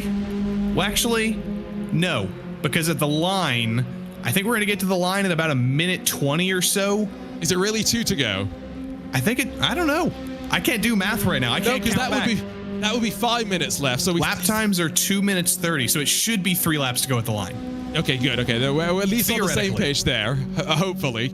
I've definitely never commentated on races where I've called the finish a little bit early. That was a look from Leandro Werle to try and get back a little bit forward. But now as Wisniewski's alongside of Philip Drace, side by side through Bill Mitchell, Bend, and leaning on one another. Oh, it's not going to end well, surely, as we rise to the final corner. There's a little bit of asphalt out there, so if you do interlock front and rear bumpers, you can understeer out just a little bit, but you can't afford to go much wider than that because there is grass, and if it's in real life, there's going to be a big old white sign there you're going to be driving through. They did a good job of saving it that time, but you can only lean on each other so much in the final 3 laps until it ends in a spin like Michael Romanidis had a couple laps ago. And the fact that Romanidis had an issue, a driver of that level, goes to show, happens to anyone when you're pushing this hard. To the line, 2x2, into turn 1. Drace on the outside, this time in his SCCA machine, the black SimLab entry of Wisniewski. He's going to have the advantage, and heading down into what is the braking zone of turn 3, if he can clear himself, he has the chance to just slingshot through, even if he gives up some draft. Not going to work out that way, and now we're playing side drafting effectively. Bump drafting as well, potentially. Werle sits in 3rd. Filipao's going to go driver's right-hand side to try and make it 2x2. I mean, no matter where you look in this lead pack, drivers are making decisions that have immense consequences. Drace is getting a shove from behind that's going to see him hold on to the lead into the braking zone. Side by side for 2nd, they battle. Despite what it appears like, this is not tandem drafting at Talladega in the car of tomorrow in NASCAR. These are still MX-5s, and it is absolute craziness. Which of these tandems is going to end up winning out? Philip Drace is actually having to do a little bit of NASCAR-style driving right now and block off the 2 lanes. Does he block off Wisniewski? Does he block off Werle? Whoever's got the bigger run, he's got to make a game-time decision on every one of these straights. I mean, I'm getting nervous. I'm very, very tense, and I'm not even a driver. Imagine being one of their family members and getting ready to cheer them on. When we went to Atlanta last year for Prodigy Week Part 1, we had a handful of the past winners bring their families over. Garrett Lowe's relatively local. It was great to talk a little bit with his father. Ciro Zambra's relatively local, North Carolina, relatively. Ciro Zambra's family came over from Europe, definitely not local. It was great to see the support that he got as well. I'm looking forward as well to chatting to these drivers in the build-up to hear their level of excitement. I mean, Gustavo Ariel was so pumped to win the first Prodigy Pass in 2023. Someone will become the first winner in 2024, and we're only 5 minutes away from finding out who. There was a little snap of oversteer there in that 2nd place machine as they all work their way, still single file for the time being. But Joey, there is no waiting now. It's hammer time as we get towards the line. Yeah, it's only 2 laps to go. That was a Garrett low cull joke, by the way. But that didn't work out. It was a low percentage move. Yeah, it was not a very good joke as well. Didn't work. There's good news in the chat, by the way, as they're going to continue to fight with 2 laps to go. I don't believe we've talked about this already, but David Cook says that 2 winners from last year that weren't able to make the journey, they're going to be invited back to this Prodigy Week to actually get it going. Yeah, we'll talk more about that in a couple of weeks' time. So it's something that we will very much be looking forward to chatting about I forget the exact date, but when we go racing at Brands Hatch, and there's still time for you to get your Prodigy Pass, the Racing Prodigy membership, for your RaceRoom Game Pass, $14.99. You get entry into every PRL event on RaceRoom for the next 12 months and gets you an opportunity to still be part of winning one of 5 Prodigy Passes. Joey, as we've talked about, though, this is a very different sort of a race to what we'll see probably at Brands Hatch in Mid-Ohio. Yes, there's actually heavy braking zones here. There's one of those at Brands Hatch, but there's not many. And Philip Drace and Wisniewski making a little bit of contact this time. But there we go. We finally lose Leandro Werla. He's the first loser out of this battle, unfortunately. It was bound to happen eventually, and he comes off the worst. And unfortunately, the Whirler fans in chat going to be frustrated, but he's deposited into another battle, so he'll end the final 3 minutes still fighting with a handful of others, and it leaves us now with just 3 to focus at the front. And now, we haven't seen too much of Filippo fighting necessarily with the 2 drivers that have sat 1 and 2 for so long, so he's now got his first opportunity to try and figure out which way is he going to go, how is he going to help them, and Joey, could we be 3 wide at the end? We very well could. But I don't know if all 3 of these drivers are still going to be with us in this battle at the end of the race. We lost Michael Romanidis a couple laps ago. We lost Leandro on this lap. Those dives are not over, and the contact is not over either. If there's a possibility of all 3 of these drivers coming together as Filippo's on the draft and in the grass and almost in the wall down the back straight, Maximin and Barna might not be totally out of this if these guys come to blows. Right, that's something we've never seen before, and it goes to show what's on the line. The chance for one of these drivers to get a chance they've probably been dreaming about for a while, and to go to a track like the Atlanta Motorsports Park as well. It might not be known as a track that's seen great racing series there, but trust me, it's a roller coaster of an experience, and it's a true trial by fire in the Radical SR1s. There's Filippo in the pitch black of the night for him effectively now as the sun has set, and he is now just focused on what's in front. Here we go, 1 more lap at the American National Park of Speed. 3 drivers fighting for a chance to go to the Atlanta Motorsports Park. Which way will it go, Joey? We're about to find out. Full focus. It looked like Enzo Filippo's house was on fire. Nikodem Wisniewski is at night in Poland, and Philip Drace is trying to hold them both off. They're going to be side by side for second coming through turn 1. They resolved that fairly quickly, and that's good news for both of them. They need to be as close as humanly possible to Philip Drace coming out of turn 3 here, get the full effect of the draft into turn 5. And now we wonder, is anybody brave enough to go for it this early, or are they going to wait for Canada corner like Michael Romanidis did and Wisniewski did in semifinal 1? Now, the other thing to consider is Filippo's dive slightly off-put Wisniewski in towards turn 3, and so now he is forced to try and make the dive a little bit late, and so now as they jink back to the right, try to open up the corner, he can't even switch it back in his black SimLab entry on the white SCCA machine, so Drace will hold as they run up towards the Corvette bridge to the left. For one final time, they flick the cars. They're fighting, by the way, for 4th position, but it doesn't really matter. It's full eyes focus up towards the front. I just want to make sure you know this great racing, a staple of the MX-5s. Through the carousel now, Joey, these drivers have got to time it, because through the kink, it's the slingshot they're looking for. And Wisniewski is going to have the best chance here. Enzo Filippo is just going to be hoping for those front 2 to make contact now, because it is going to be so hard to do the 2-in-1 special coming into Canada corner, but it's all about the exit here. Out of the carousel, it is full throttle through the kink and full throttle all the way to that heavy braking zone at Canada corner. It was side by side in semifinal 2 in a very similar situation, and I'm getting deja vu already. I think, though, oh, he's timed it decently. Filipao doesn't have a chance to close and get to the inside. Drace, though, able to jink just in time to cover the inside. 3 wide as expected. Who's deepest of the brakes? Oh, Filipao gets it stopped just in the nick of time. Drace gets bullied down to 3rd, but Wisniewski around the outside, and with a move that maybe sends him to the Atlanta Motorsports Park.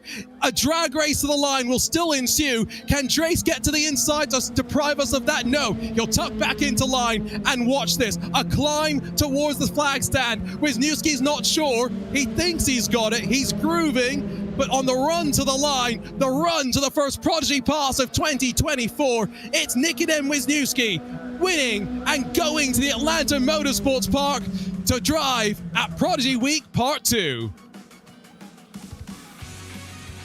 What a finish. What a finish. And they were 3 wide into Cannon Corner. That's exactly what we wanted to see. And it ends in absolute glory. And I think Nikodem's just trying to realize if he's actually won this race. And I think he's doing a little bit of donuts by the wheel movement. That is an esports driver if I have ever seen one. I guess from his perspective, right? Only one part of the job has still been done. He's won the Prodigy Pass. Now he's got to go and deliver with all the different challenges that will be thrown his way. And of course, he'll make the journey over from Europe to Atlanta.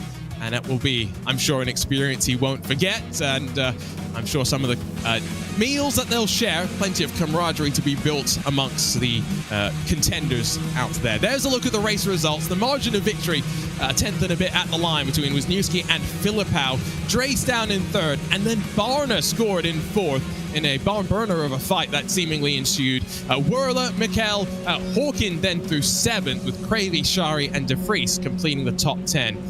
Not sure where Maximin ended up getting DQ'd from that race, but he drops to the back alongside of Romanidis. 11th of Pastor, who worked his way back forward from the back. Brandt 12th, Gellert 13th, Wallering, Fornes, Sonal, Orbital, and then Braun, Mello, and a handful of others round out the rest of the running order. Well, Joey, we can take a breath for the first time today, and I've got to say, Mazda's Prodigy Racing League, yes, please, let's have more of this. Let's do it again. Brands Hatch coming up soon. Mid-Ohio coming up soon as well. I can only imagine what both of those are going to give us. Brands Hatch is going to be a little bit tougher of a place to pass, but it is high speed, high commitment all the way around. I don't know. I might have to get a CPAP machine or something because there's going to be a lot less breath going through there. I think what we are going to see is potentially a bit more side-by-side in that you can run through a lot of that track wheel to wheel without compromising too much. It's not necessarily easy, takes a lot of skill, and that's why we'll leave it to the best of them to go out there and battle. One driver that won't need to battle, though, because he got it wrapped up here today, winning his Prodigy Pass, the first time of asking in 2024. We welcome Nikodem Wisniewski to the commentary booth. And Nikodem, first off, congratulations. How do you feel right now? You've just won a Prodigy Pass and you're heading to Prodigy Week at the Atlanta Motorsports Park. Thank you. I mean, it was a really tough race. I mean, we saw like 2 guys spinning. I don't know what happened exactly with the first one. I mean, we were fighting with Michael. I saw him on the radar. He was fully inside. I went to the left. I think it was too late to avoid the contact. So I'm not sure what happened there. The next contact with Leonardo, I think, into the left-hander, the end of the sector 1. I think it was just unlucky incident, so really shame that it ends to him like that, because I think everyone really deserved the Prodigy Pass. I mean, it was a really tough race. It was a good race to watch, I hope. So I think that the emotion was there, were there not only for the viewers but for the drivers for sure.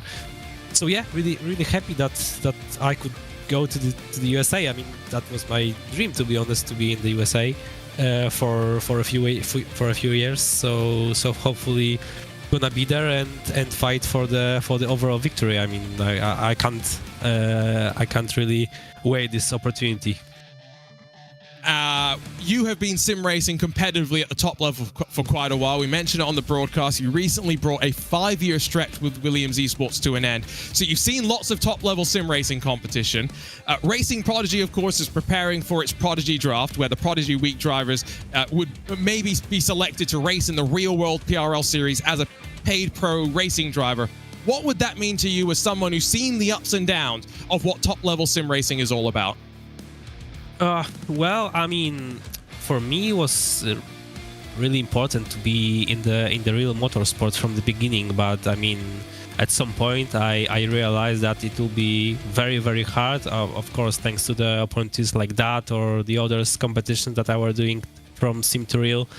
It is possible, but I mean, I focused more on the esports side of it. That's why I became like a full pro and do it for the Williams for the past 5 years. As you said, our journey came to an end, and now it's time for the new adventures. So I think I'll announce what is the next step in a few days. So yeah, really excited about the future. Looking forward to the other competitions as well to do. So yeah, really happy overall to be part of the sim racing world, and really happy to see that something like Prodigy is created, and the sim racers can do something more on the real track, because I think it's a dream for like 99% of the sim racers. One more question, we'll let you go celebrate. Of course, Road America, lots of drafts. We kind of expected it to be draft heavy. Mid-Ohio, Brands Hatch, those are the 2 tracks we've got next. What should we expect going forward to them? Of course, you don't need to race them. You've already got your Prodigy Pass. Yeah, Brands Hatch will be a tricky one. I mean, it's a really cool track.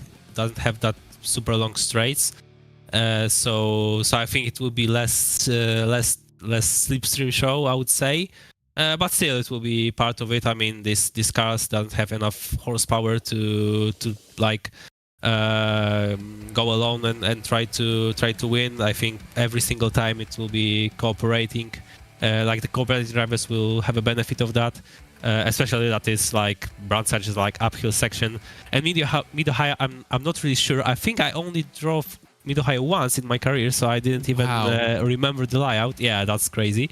But I think that it's a really cool track. But from my mind, I can't really tell you the corners. So need to figure it out, because maybe I will drive it just for fun.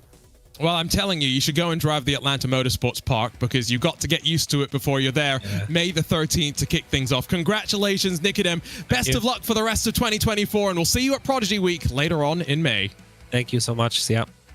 So that was a quick chat with our race winner in the first round of the Prodigy Racing League Mazda MX-5 Cup Golden Series on RaceRoom, powered by SuckerPunch. Interesting to hear there, Joey, that Nikodem really does feel draft is still going to be important when we go to Mid-Ohio and to Brands Hatch. And of course, I will just remind everyone before I get your thoughts, $14.99. It's not too late to get your RaceRoom Game Pass on racingprodigy.com if you want to be part of the action at Brands Hatch. And also, if you want to spend $14.99, I believe you can get 2 of these jars at your local Whole Foods. So there's always options. But yeah, draft is going to be, there you go. Arjun is always showing me up. He's either got the watch or he's got 2 pickles. Some of us aren't making that San Francisco software salary, Arjuna. Well, did you not find both of the flavors? Because what happened was they did have the flavors. I just like a bread and butter pickle. I'm not the biggest fan of the spicy pickle or the dill pickle. I like a bread and butter pickle. So I was very glad. I navigated those bougie people in the Darien, Connecticut Whole Foods, and I'm so glad I got this. Just a reminder, March the 17th for Brands Hatch, March the 31st for Mid-Ohio. So much excitement that my camera has decided that it no longer wants to work. What a perfect way to bring to an end what has been a chaotic day in the Prodigy Racing League. What a way to open up 2024, and the journey to May the 13th is only just getting underway. Don't forget to join us on all channels for the Prodigy Racing League action as we work our way forward to the Atlanta Motorsports Park in the E2Real journey.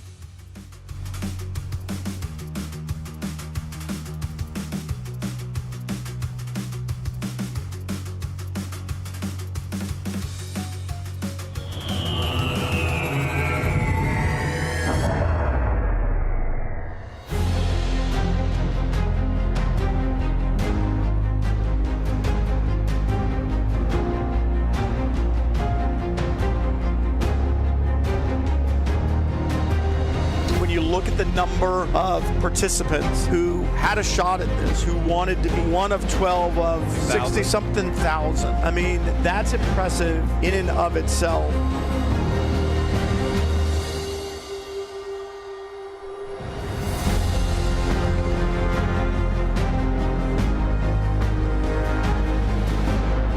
What a diverse group of drivers, what a diverse group of participants. Just really cool. They should all be very, very proud.